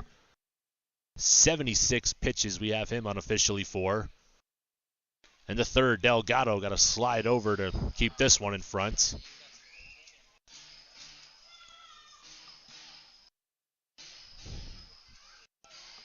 One, two for Rich. Already got a hit with 2 strikes earlier tonight, and he'll keep the bat on the shoulder this time. Watching it go by low and outside for ball 2. So again, be sure to check out the full schedule at SourisValleySaberDogs.com. For the rest of the week, we'll be at Pierre tomorrow. As this pitch, up and in, and Rich is going to wear it off the shoulder. So already, for both sides, we've seen a handful of plunked batters.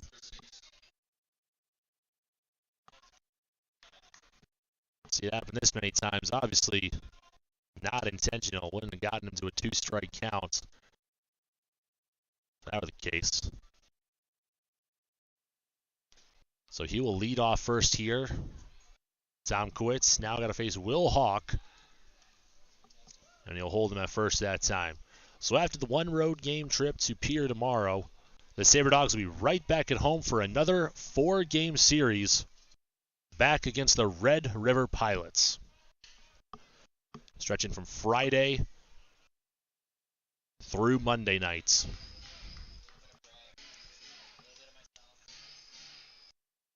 Ball 2 missing that time for Hawk. Again, all home games from Corbett Field slated for 6:35 first pitches.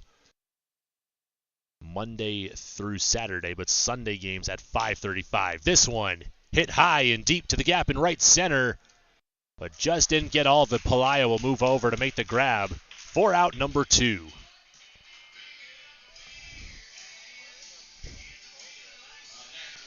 So Luis Pelayo showing off the range out there defensively, makes another grab for out number 2. And we go to Andrew Beavers with 2 down, and he's 1 for 2. Bought himself a hit the other way. Both him and Richie on first with lone hits, and this one's hit towards the gap in left. Well off the bat, but Cody Muncy on the run. The big man said he never played the outfield before he came here this summer, but he has been playing it pretty solid so far. Muncy finding himself a home as the Sabre Dogs left fielder. And when we come back, we'll have 3, 4, 5, Newbert, Monroe, and Cruz due up for the Sabre Dogs in the bottom of the 6th. It's still Souris Valley 2, Pierre nothing on your home for Sabre Dogs baseball.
Welcome back to Corbett Field. Ben Newbert set to lead things off here. Went 2 for 4 yesterday with a double. But he's still looking for his first knock of the game here. Got an average on the summer, 421. And 3 home runs. All of which, pretty much no doubt about it. Ball 1, again, I've described his swing this summer as pretty and violent. To match the 421 average, he's got an OPS of over 12,000, and this one's roped down the line, and Newbert's going to be heading for extra bases. A line drive that goes all the way to the fence in left field, and Newbert will walk the rest of the way to second base for a 1-0 stand-up double. Another great piece of hitting. That's why he was voted to the National Collegiate Baseball Writers Association All-American Team after getting 22 bombs and 348 for a batting average for the Huskies at Bloomsburg University. So he'll stand on second. No outs for Chris Monroe. The shift is on. Here's the first pitch. Ropes this one well foul. Turned on it early, and so it's going to be a long strike one. Chris Monroe, in what might be his first official at-bat of the night, he's got 2 plate appearances, a hit by pitch, and a walk in his last time up. Behind the count 0-1 currently, Kashiva. 71 pitches so far. Here's his 0-1 offering. Hits this one high the other way. Newbert looking to tag, and he'll head to third. Chris Monroe gets a job done by moving Newbert 90 feet closer and now leaving him for Dason Cruz to drive in.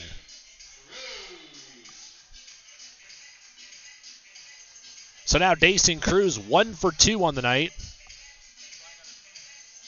He had a healthy pull shift last night. Hasn't seen it yet, but now Coach Habiger is going to be saying, just shade. Don't do much of a shift. Not one that we've seen. It's going to be a pass ball here, but Newbert's going to retreat to third. Cruz says it got him on the elbow. And the first pitch of the at-bat, Dason Cruz gets plunked. So again, no doubt about it, we have seen a lot of hit batters so far here tonight. Daniel Tomkowitz with 4, and that was the 4th for Casey Kashiva. Runners at the corners now for Cody Muncy. 1 down. Already ground to a double play tonight. He's got to get it done here. Trumple with a fake throw to second. Not going to fall for that again. Pierre already showing the first and third situation to get 1 runner out at home.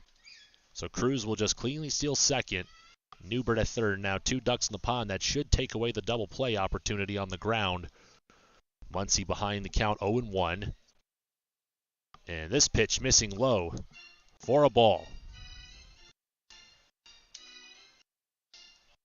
1-1 count now for Cody Muncy. All he's got to do is find 1 pitch to drive. Just hit it deep enough to the outfield and he could at least score Newbert. Trying to get a job done with less than 2 down. Kashiva from the stretch. Newbert loses the bats, and we've already seen that happen a handful of times. That one heading towards our first base camera. We already saw one of those get hit by a foul ball, so our very own Jaden Lopez, watch out.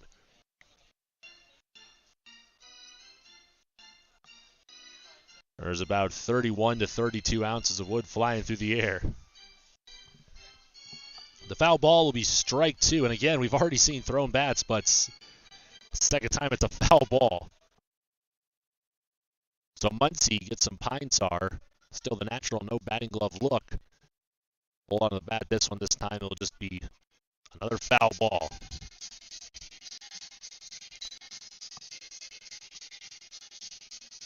But not to speak for all of the Eagles at Oklahoma Wesleyan, but Seth Delgado and Cody Muncy, no batting gloves. It's a nice classical look. Grounds this one towards second. Newbert will score. And a nice play by Kumbo to get Muncy out at first. It's a job well done. The soft grounder to the right side will both score Newbert and advance Cruz. So that's another way to get a job done with less than 2 down. A grounder to the right side with no force out. Man at third should read that and go home. Plus a man on second, anything to the right side. Not on a line or in the air. Almost a guarantee to take third. So it's 2 down now. 3-0 for Souris Valley And the fourth run of the game now stands at third. Demeter goes around on the check swing for strike one. The pitch looked good regardless. And a 1-1 count for Kashiva. He'll step off, but then right back on as he comes set from the stretch. Now in the windup. The 1-1 missing outside for ball two. So again, the Sabre Dogs scrapping to extend a modest 3-0 lead. Trappers still within reach of this one. Just still trying to put things together offensively. Demeter cranks this one towards the gap in left center, but Seagrave's going to track it down on the run. A nice play, a fly out to the left field for out number 3. We've played 6. It's Souris Valley 3, Pierre nothing. And the top of the 7th coming your way next on your home for Sabre Dogs baseball.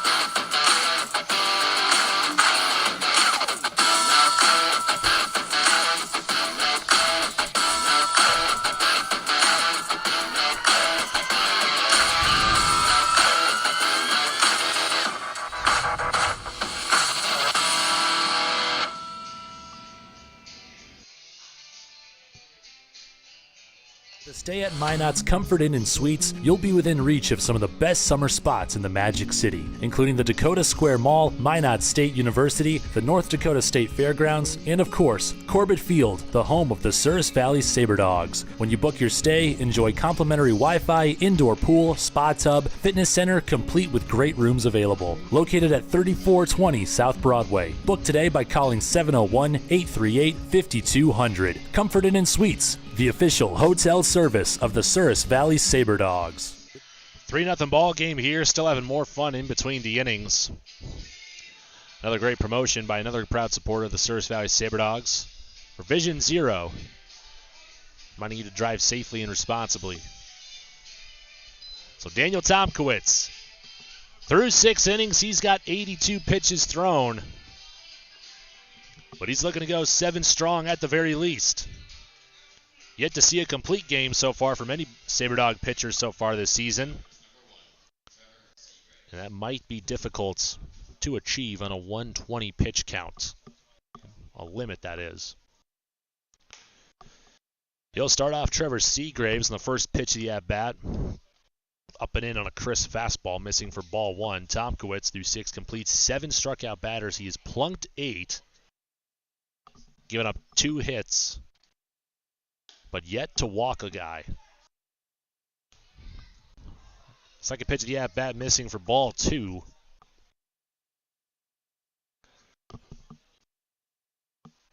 And again for Tomkowitz, only walked 1 in his first start of the season. But he's trying to just get settled back in. Got a little bit of a longer break as the Sabre Dogs were able to score 1 in the bottom half of inning number 6, but that one just a little bit outside, and it will skip to the backstop. Once again, Ethan Swanson still on standby in the dugout. Right-hander, Northwestern Oklahoma State. We've already seen him a couple times, and he has some crispy stuff. A 3-quarter delivery. But pitches. So he's got plenty of run. Might throw just a 2-seam opposed to a 4. But he is a fun pitcher to watch. And on 4 pitches, it's 4 balls for the first walk of the game for Daniel Tomkowitz. And Trevor Seagraves will get the free 90 as we head to Colton Yanish. And Coach Kieran is going to say that will do it after 6 complete for Daniel Tomkowitz. Again, he told the dugout, turned around and said, Clap, that was a great start. So Tomkowitz still hanging in the balance for the win. Shakes his hand, and we're going to another righty. Ethan Swanson will enter the game for the boys in the baby blue. While he warms up, We'll step aside. A man on first currently. Nobody out here in the top of the 7th inning. It's still Souris Valley 3, Pierre nothing as Tomkowitz returns to the dugout. And we'll be right back with more Sabre Dogs baseball next.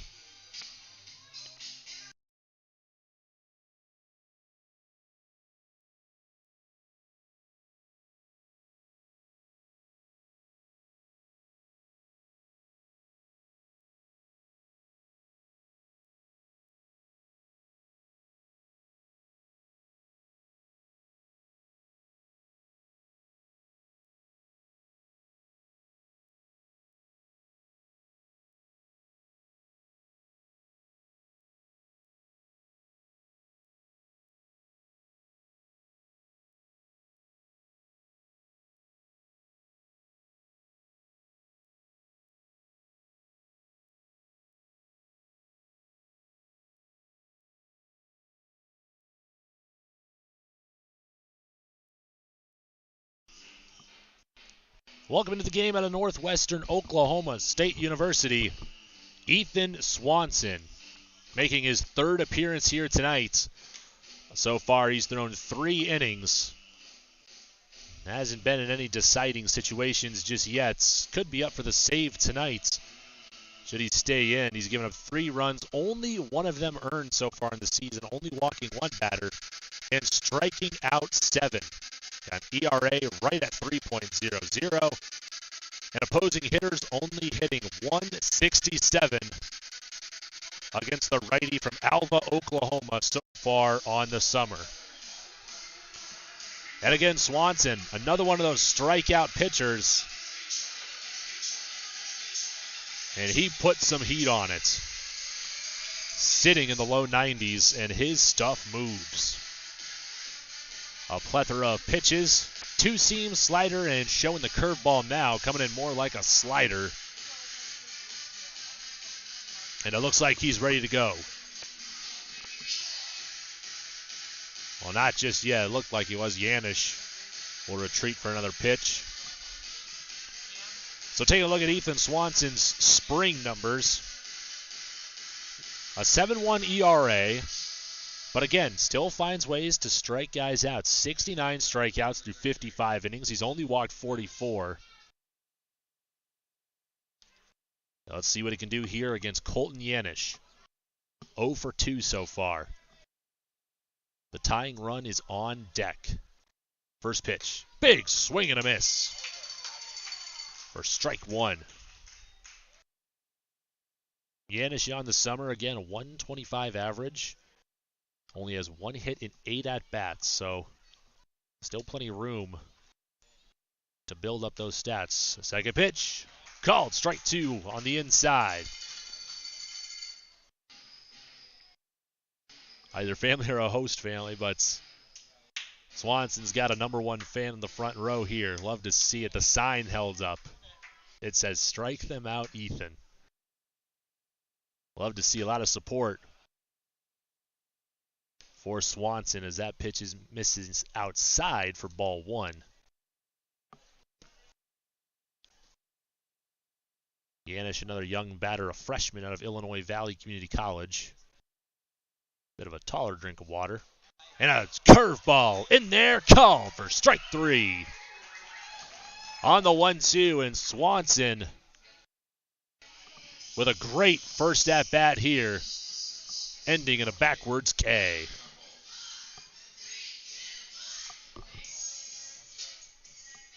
We're moving right along now for Carson Trumpold, 0 for 2 with 2 strikeouts. Still a man on first. First pitch, right down Broadway. He pipes a fastball for strike 1. So again, Swanson, a very impressive first appearance. Second, might have lost control just a little bit, but still was gassing up. And this second pitch, missing up and in. And Delgado throws to second, but it's not in time. Trevor Seagraves with a stolen base. So now he moves into scoring position. And a man across the diamond from Trumpold. Still standing as the first run of the game for the Trappers. Trying to get a job done, but now they got to deal with a fresh arm in Ethan Swanson. The 0-1. Trumpold hits this one nicely the other way, but right in the range of Hunter Delanoy. Got another curveball. Trumpold did just what he needed to with it. Sat back on it, got the barrel out front to stroke it the other way.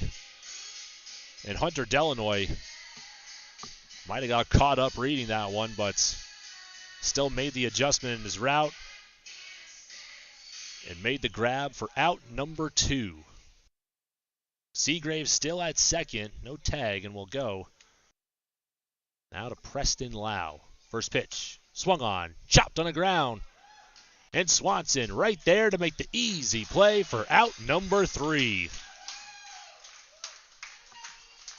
A nice inning for Ethan Swanson.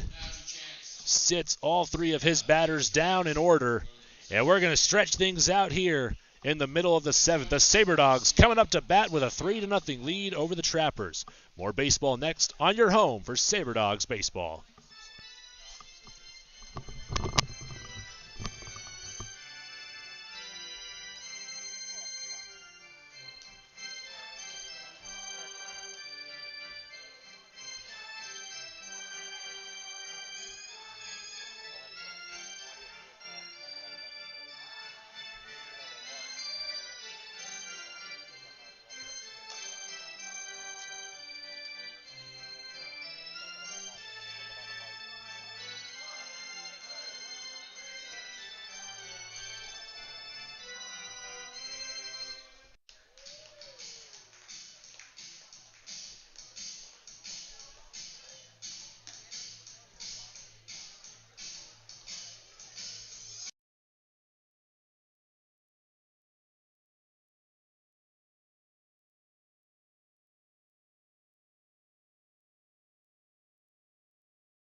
Welcome back to the Magic City. 8-9 top 2 up for your Souris Valley Sabre Dogs here in the bottom of the 7th. We're all stretched out and ready for at least 2 more innings of baseball. Potentially more, but the Trappers still held scoreless. Ethan Swanson very strong in relief after another solid start from Daniel Tomkowitz. And Willman didn't get all of this one as he grounds out to first. The first pitch of the at-bat. Again, didn't get all of that one. Sounded tough off the bat, and Will Hawk just makes an easy flick to Kashiva, meeting him at first.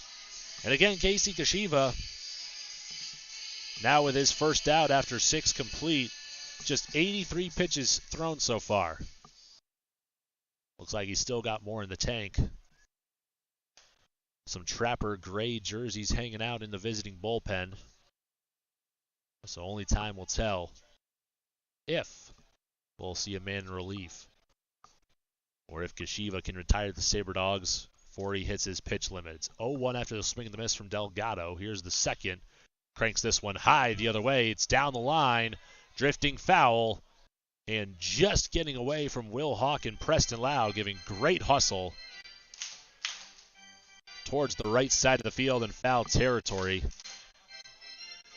Taking one hop, then getting out of play over the fence and right. So it's a long strike 2 for Seth Delgado. Still 0 for 0. He's been hit by 2 pitches so far tonight. And I think he would like anything but that here. He wore one off the calf. That created some issues for him running just a few nights ago. And on the 0-2, just missing. A fastball in the black, missing for ball 1. just off the plate. It's a 1-2. Kashiva wastes little time here. Curveball, and it breaks below the knees for ball 2. So Seth Delgado, another one of Oklahoma Wesleyan's finest, .391 average in the spring. Batting well over 400 so far this summer. The 2-2, well outside for ball 3. Delgado, the 1 home run. Got it to right field. An Oppo taco bomb. The full count pitch. And it misses for ball 4. Seth Delgado still with no at-bats here tonight. But a perfect 1,000 on-base percentage. Billy Bean would love him. And we got Luis Pelayo up to the plate now, stepping in 0 for 2. With a man on first, 1 down. Kashiva up to 89 pitches. Here's the first. Delgado heads to first. The hit and run works perfectly. They draw a combo towards the gap. And Pelayo, with a healthy secondary lead, he'll get back to first in time. But again, the hit and run. Delgado races towards second.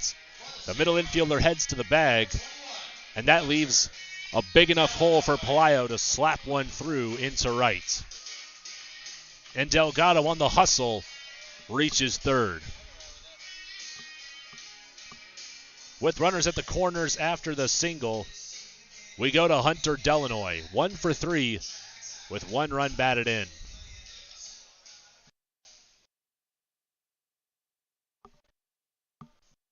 Kashiva from the stretch. Blown outside for ball 1. Got a righty and a lefty warming up for the Trappers. Not hot yet. They might have to be here pretty soon. A pick to first. And Pelayo will be safe there.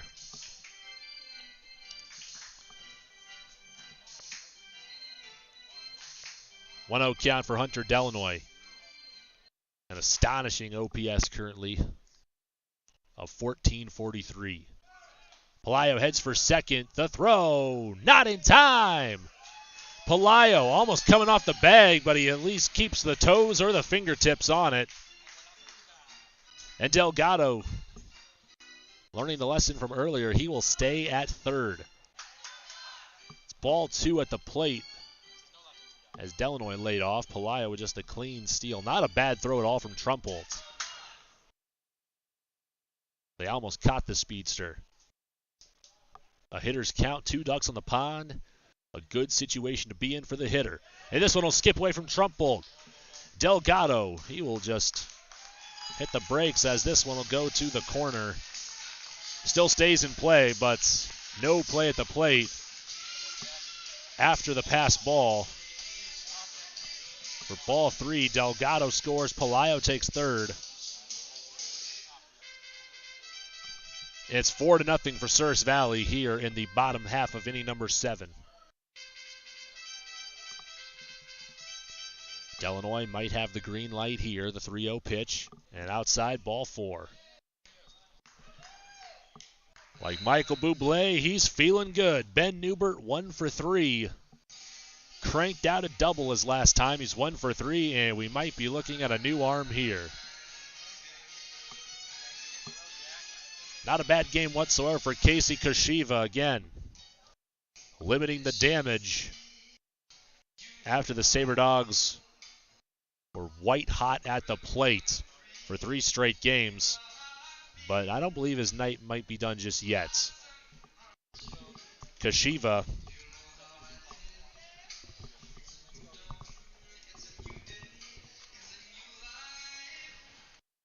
thanks for the water Kobe brought. Let's get over our camera up here.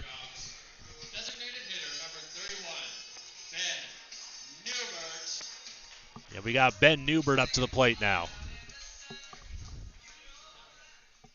Runners at the corners, 1 down for Newbert. I believe we still got our camera back up. Delanoy heads to second. Newbert hits this one high down the line and left. Bermuda's triangle, and 2 players are going to collide. Down the line and left. A good throw to the plate. I think it was Andrew Beavers. Went all the way out in left field to make that grab. And it turns into a clean sacrifice fly for Newbert. Delanoy will have to head back to first on the hit and run. That's been working very nicely tonight, but the sac fly makes it 5-0.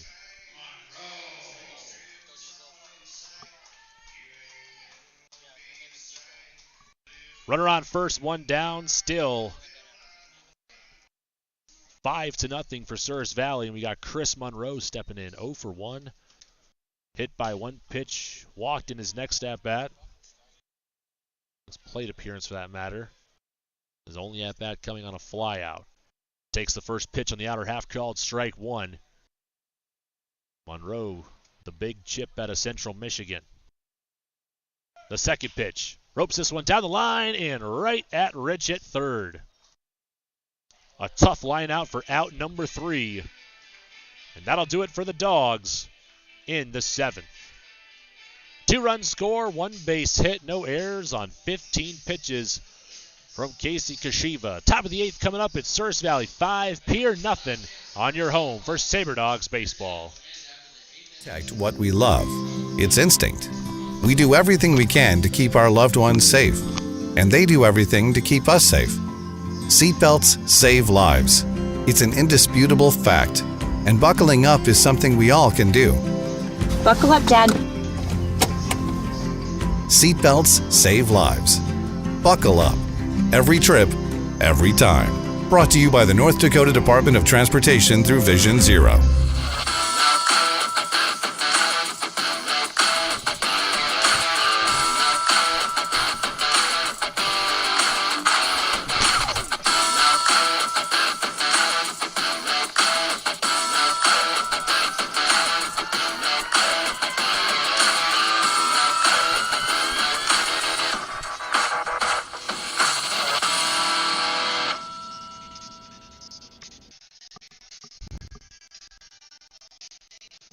It's a beautiful night here in Minot. They don't call it the Magic City for anything. That sunshine glistening off beautiful Corbett Field as you see it. A beautiful stadium opened in 1937 and sustained to beauty all the way up to today. Old school behind it in the grandstands, what you can't see, but out there the turf. Looks great, and that was the answer to flooding that apparently was up to the fences just a few years ago. We got the top of the order due up for Pierre, 0 for 3, stepping in Noah McCreary. Ethan Swanson back on the mound offers a first pitch curveball in there for strike one. Swanson having himself a night. He's got one of the top Trapper batters up to the plate currently. A .385 average for McCreary. He watches ball one go by. Didn't miss by much. McCreary also an on-base percentage of .529. He's got 4 doubles and 1 long ball with 8 RBIs. And this fastball will pop right out of the mid of Delgado, missing high for ball 2. Ethan Swanson relieving Daniel Tomkowitz earlier this game. Struck out 1, got a guy to line out and right. Got a weakly hit grounder for out number 3. Here's the 2-1 fastball, piped, but just high for ball 3. So Tomkowitz's night ends after 6 complete innings of work through 86 pitches, 54 of which were for strikes. Gave up 2 hits, walked 1, hit 4 batters. 7 strikeouts. There's a big swing and a miss for strike 2 to McCreary. So Tomkowitz, Trappers only hit 105 against him tonight. And they're still looking for their first knock against Ethan Swanson. The 3-1. Swing and a miss on a full count. The payoff pays off for Ethan Swanson as he fights back in the count. Was behind early. But again, battles and gets the strikeout. We'll move right along now to C.J. Kumbo. He's played a good game defensively, but 0 for 3 hitting currently. Swanson working out of the stretch with nobody on, 1 out. A two-seamer. Fights its way inside the zone for strike 1. Again, Swanson, a very fun pitcher to watch. Pitches move out there a ton. There's the curveball again. Just missing. Rolls right off the table. Looked very good from up here. But it's ball 1, an even count here. With 1 down, that sun just shines brighter. It's a great sight from here. I don't know if these cameras will do it justice. Third pitch called, strike 2. And a 1-2 count now for Swanson. Thrown just 16 pitches so far. And nobody warming up. He might be in it for the save tonight. Well, might be out of reach now with 5 runs. Strike 3 on the outer half.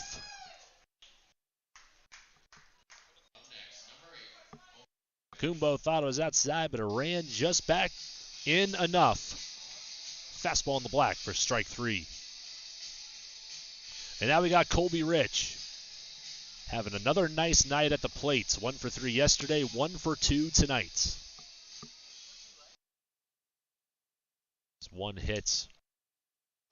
Cranked to left center early, and this one called for strike 1. It was his second at bat. He walked his last time up. Actually, I think he got hit by a pitch. Swanson with the 0-1 offering. Swing and a miss. Strike 2. Fastball at the letters. And Swanson well ahead in the count here. 0-2. Trying to retire these Trapper batters in order. The 0-2. Swing and a miss. Good morning, good afternoon, and good night. Swanson strikes out the side in order. The Sabre Dogs, one more opportunity to add some cushion to their lead. It's the bottom of the 8th coming up next. Souris Valley 5, Pierre nothing on your home for Sabre Dogs baseball. To stay at Minot's Comfort Inn and Suites, you'll be within reach of some of the best summer spots in the Magic City, including the Dakota Square Mall, Minot State University, the North Dakota State Fairgrounds, and of course, Corbett Field, the home of the Souris Valley Sabre Dogs. When you book your stay, enjoy complimentary Wi-Fi, indoor pool, spa tub, fitness center, complete with great rooms available. Located at 3420 South Broadway. Book today by calling 701-838-5200. Comfort Inn and Suites, the official hotel service of the Souris Valley Sabre Dogs.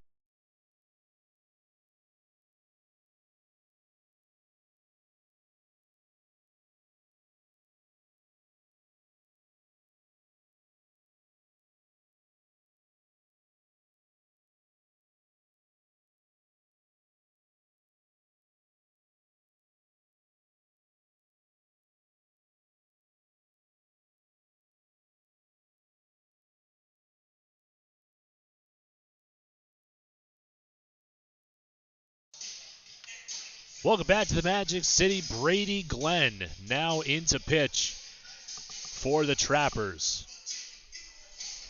So that means Casey Kashiva's night will come to an end. Through 7 completes, he threw 97 pitches to 31 batters. 50 strikes, 47 balls, gave up 6 hits, 4 earned runs, 5 total. He's walked 4, struck out 2, and had 4 batters hit by his pitches. So now Brady Glenn into pitch. He made his debut here on Friday, and he's got his second appearance here in relief for the Trappers. And in that start, it was a tough outing. Gave up 10 runs, 9 of which were earned in 3 innings of work. Struck out 1, walked none. Currently has an ERA of 27. And we got Dason Cruz stepping up to the plate now for the Sabre Dogs. Jake Barlow will be on deck. He got a night off, but not entirely. A pinch hit opportunity for him as Cruz skies this one the other way. On the first pitch, the lefty-on-lefty matchup favors Glenn. And it's a 1-pitch out.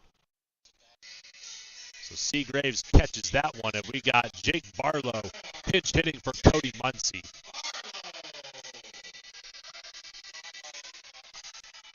So Jake Barlow, homered in 3 straight games, all of which were in that last series against Pierre.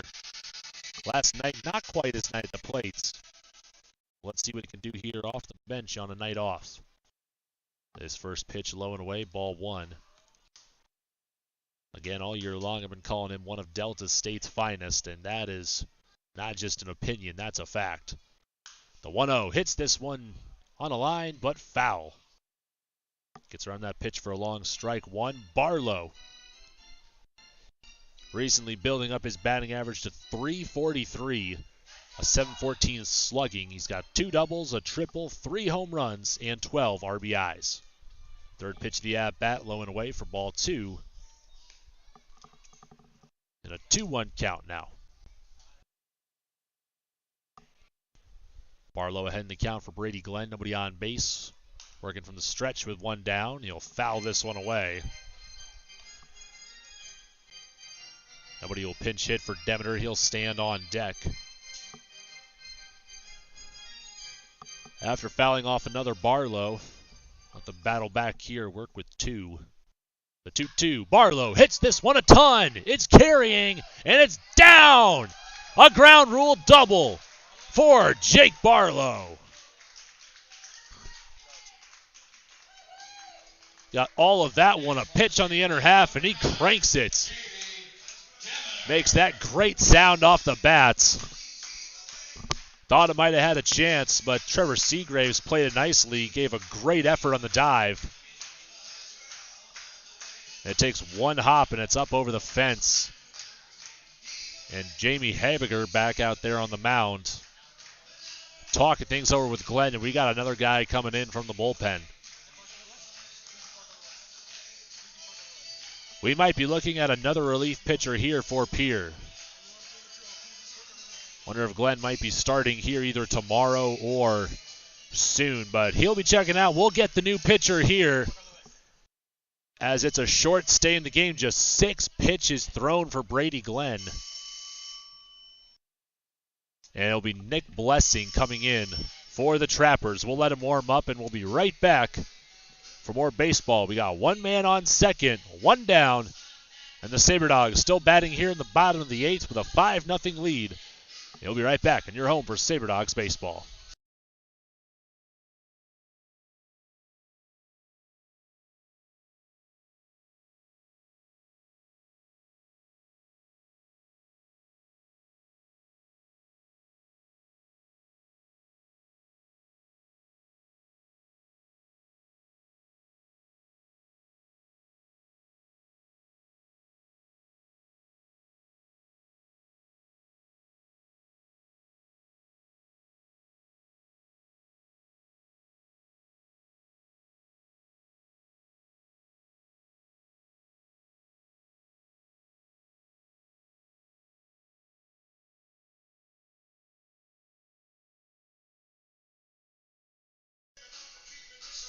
So Nick Blessing back out there on the mound. Another familiar arm that we've seen this past week from Pierre. Blessing, 8 innings of work. This is his 5th appearance on the mound here tonight. All of which coming in relief. He has 1 save on the year through 1 opportunity against North Iowa. Only 3 runs given up, all of which were earned. 9 walks, 9 strikeouts through 8 innings. Blessing with an ERA at 3.37. And opposing hitters only hitting .208. So not a bad move by Coach Habiger. One of the better arms out of the bullpen. And we'll see if he can hold the Sabre Dogs at 5 runs. But 1 runner stands across the diamond. After the ground rule double from Jake Barlow, we go to Davey Demeter. Demeter 1 for 2 so far. Barlow with that pinch hit ground rule double, so we can really count on him at any time at the plate.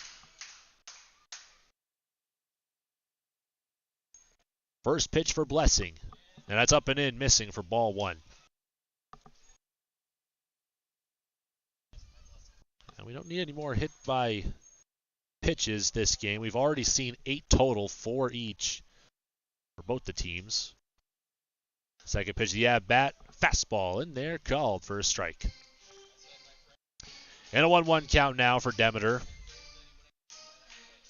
Voted as Valley City State University's Male Athlete of the Year.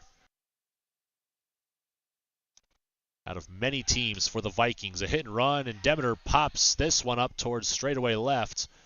They're going to come up throwing to second. Actually, they won't. Barlow gets back there in time.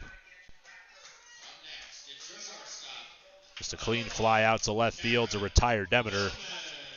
And we move right along to Cameron Willman. He's doing his job catching barrels. He's 0 for 3, 2 of which were hit very nicely. Just line drives. Each was one at each of the middle infielders. A line out at second and a line out at short. Let's see if Willman can finally find some green out there. First pitch is ball 1 for Cam Willman. As we mentioned, a former Bismarck Alaric, and he's been playing in great collegiate competition as well. Formerly of Kansas State, now plays as a Lobo from New Mexico. Second pitch of the at-bat, ball 2. Willman still looking for a pitch to hit here from Blessing. Kicks and then turns around. Back to check Barlow. Blessing finally gets his pitch from Trumple. He sets and fires. This one high. Chin music, and Willman will just duck out of the way for ball 3.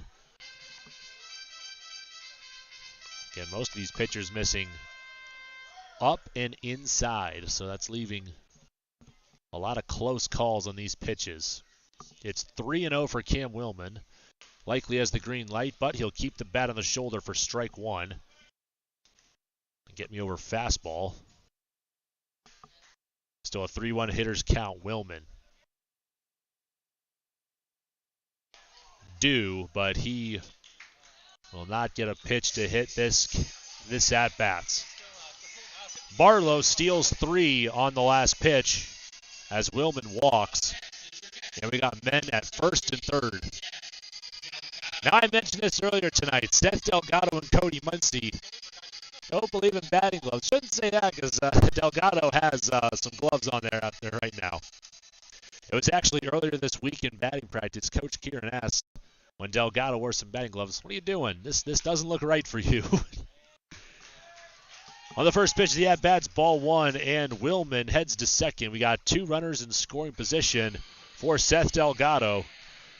Let's see if the batting gloves will finally pay off for him. Now, he's having a good night offensively. 2 hit by pitches and a walk. Let's see here. 1-0. Big swing and a miss for strike 1. So again, Seth Delgado testing out the batting gloves. Coach Kieran noting he thought it looked odd, but Delgado, one of the more built batters on the team. See if he can show off the strength here. 1-1. He'll take the third pitch of the at-bat. Just below the knees, not missing by much for ball 2. It's 2-1 in the count now for Delgado. Not much of a shift, pretty straightaway here. 2 down, 2 ducks on the pond for Delgado. Grounds this one foul. Rolled it over towards Colby Rich at third. Could have been trouble as, again, from both the opponents we've seen so far this year, both Red River and Pierre, some very sound defensive play. Make a lot of tough plays, take away a lot of base hits from these Sabre Dogs. Here's the fifth pitch of the at-bat. Delgado sits on it and cranks it deep the other way. It's carrying, and it's off the fence in right. Delgado. That's why you don't give up on any pitches, Delgado. You can see he kind of sat back on the low, but still just threw the bat on an outside pitch and delivered with a big RBI double, clears the bases and makes it 7-0. the big fly ball, and he'll trade places with Cam Willman, scoring both him and Barlow. Good two-strike hitting there for Seth Delgado. And we got Luis Pelayo now stepping in 1 for 3. He'll watch ball 1 go by. Pelayo, a .395 batting average heading into this one. He's been a big factor in lots of these SaberDog victories. Takes the second pitch, the at-bat called for strike 1. Pelayo, second to Chris Monroe in both RBIs and runs scored as he hits this one high to straightaway center field. And McCreary has no problem to put away Louie for out number 3. So the SaberDogs, not a bad night offensively. They get 7 on the board with another 2 spot to follow up the 7th. Last chance for the Trappers as they come to bat for the last time for a while at Corbett Fields.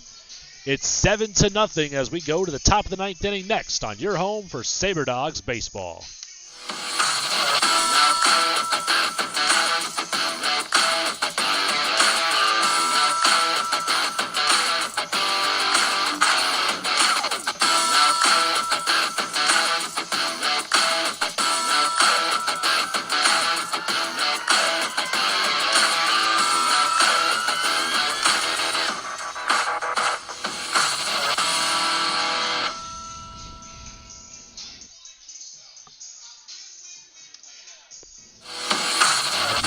Including the Dakota Square Mall, Minot State University, the North Dakota State Fairgrounds, and of course, Corbett Field, the home of the Souris Valley SaberDogs. When you book your stay, enjoy complimentary Wi-Fi, indoor pool, spa tub, fitness center, complete with great rooms available. Located at 3420 South Broadway. Book today by calling 701-838-5200. Comfort Inn and Suites, the official hotel service of the Souris Valley SaberDogs. Ethan Swanson looking to slam the door for the SaberDogs. 6th straight victory and win number 10 hanging in the balance here. As Swanson's number 1 fan has the sign back up in front of this backstop netting. And he's still warming up here. Swanson already 2 innings under his belt. He's thrown 20 pitches, 15 of which were strikes. And he looked sharp through those 2 innings. This last one striking out the side in 3 hitters faced. So Swanson's ready to go. He's got the middle of the Pierre batting order due up. 4, 5, 6. Will Hawk will lead things off here in the 9th. 0 for 3. Just not having his night here at the plate. Again, he knows how to hit the ball hard. Just hasn't had much luck. Big swing and a miss right there on the first offering from Swanson for strike 1. So Swanson, 3 consecutive strikeouts after he struck out his first faced. Looking for another big showing here in relief. Second pitch curveball called for strike 2. Feeling himself out there. He is just in the zone, not missing. He sets. The 0-2. Shouldn't have said that. He misses that time outside for a ball.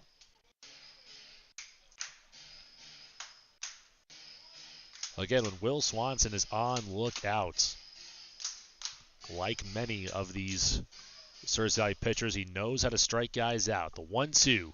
Gets it that time. Fastball in the black. See ya. Strike 3. More great pitching for Ethan Swanson. Working well ahead early in the count. And he gets out of that one in 4 pitches. 1 down, nobody on base. And we are still going to beat the sunset here in Souris Valley. Should Swanson get 2 more quick outs. Going to beat it by a whole hour.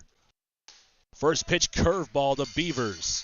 Freezes him for strike 1.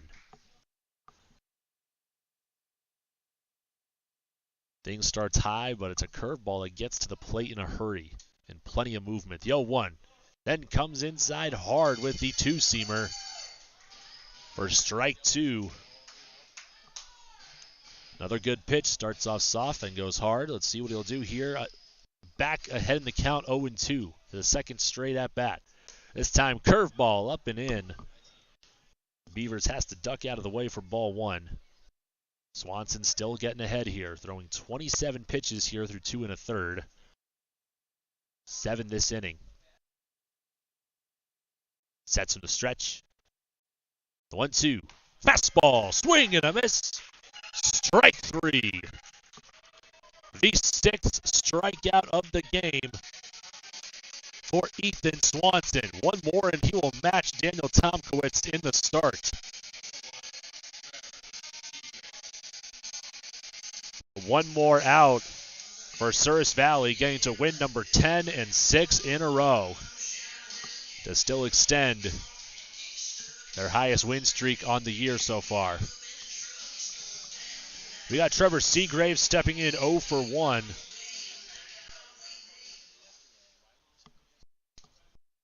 First pitch, grounded the other way, and this should do it. Chris Monroe will get the hustling Swanson at first, and that is it for us from Corbett Fields. Your final score, the Sabre Dogs win it here in Minot. And we're going to have to award this one to the winning pitcher, Daniel Tomkowitz. We'll talk to him and the skipper in the postgame.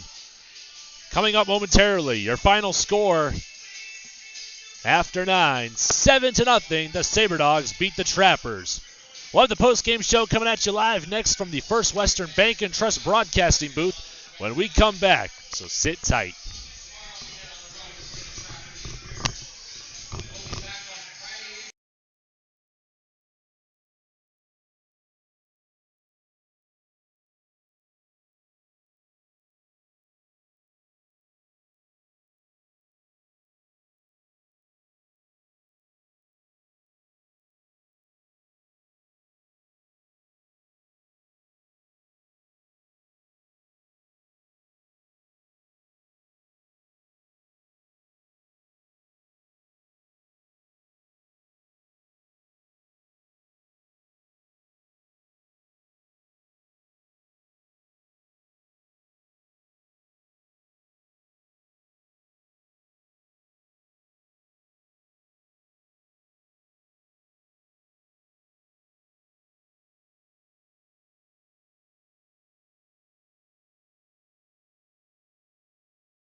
And welcome back to Magic City. We are coming at you live now from the First Western Bank and Trust broadcasting booth with tonight's player of the game, Mr. Daniel Tomkowitz. Now, Daniel, tonight had to feel pretty good, getting some redemption at the loss at Red River, but tonight looked very sharp. 7 strikeouts through 6 great innings of work to get the dub. How you feeling?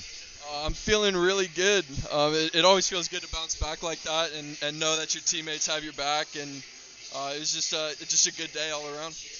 Absolutely. Now both pitchers, I would say, kind of hit some batters around, but still stayed pretty precise. Only walked 1.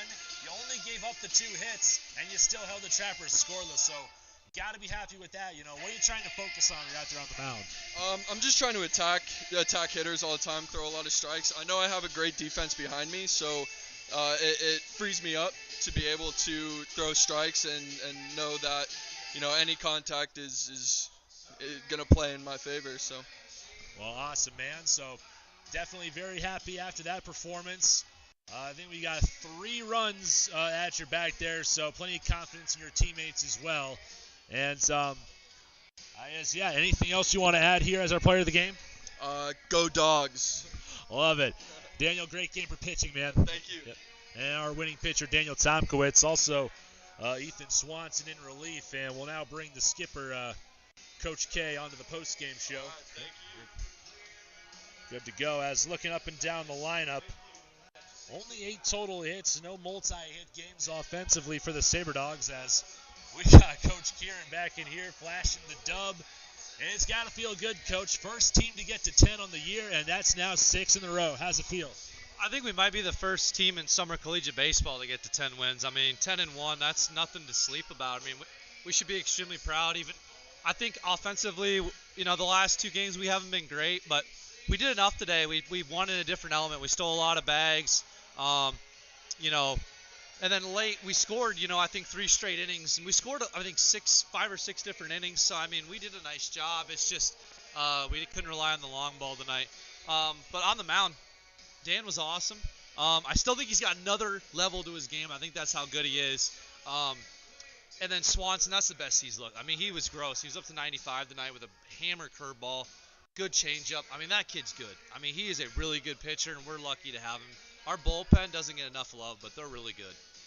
Well, absolutely, Coach, as you definitely know how to recruit pitchers that just strike guys out. But I think you said it again pretty nicely that we can kind of just put the bookend on this one, and we're moving on the road. So you got a 5-hour bus trip to Pierre tomorrow to take on the Trappers at Hyde Stadium. So what can we expect from the Sabre Dogs tomorrow? Yeah, they're throwing a good guy. We're throwing our ace, so it's another good matchup, But, 5-hour drive for them tonight, 5-hour drive for us tomorrow. It's going to be who wants it more. And, our bench really wants it, and I think we want to finish this thing off strong, win 7 in a row. 7 in a row, I think, against these guys, I think. I'm not sure. We played a lot of games, but we would be 7 in a row. But yeah, we played great. We got to keep it up. I'm excited to see what we can do tomorrow during some different adversity on the road. Absolutely. Well, we're going to be watching, Coach. Wishing you the best of luck from back here in the Magic City. And here's to hoping we get to 11-1. Once again, great job. Thanks, man. Let's go, Dogs. Let's go, baby. So Coach K still fired up after a great game. And once again, Coach K has put it in a pretty good way. We have seen many different ways these Sabre Dogs won, but tonight they just kept stacking good things after good things, and it was great pitching as well as some timely hitting and base running as well. So once again, your final score 7-0. That's probably going to do it for us here in the post-game show. I want to thank Justin Levy as our broadcast producer, doing a great job behind the scenes, as well as Jacob Fletcher hyping everybody up on the PA mic, Ty Barrett and Drew Fiddler for all the behind-the-scenes work and off-the-field fun that we're having here at Corbett Fields, and for Kobe Brawl, our very own GM. And I'm Mitch Kieran. That's going to do it for us once again. Be sure, once again, to follow along with the Pierre broadcast tomorrow, as the Sabre Dogs will be on the road at Hyde Stadium for one more game against the Trappers, and then it's right back here in the Magic City for a 4-game set Friday through Monday against Red River Pilots. Until then, thank you for tuning into the broadcast. Have a great night, and Sco Dogs.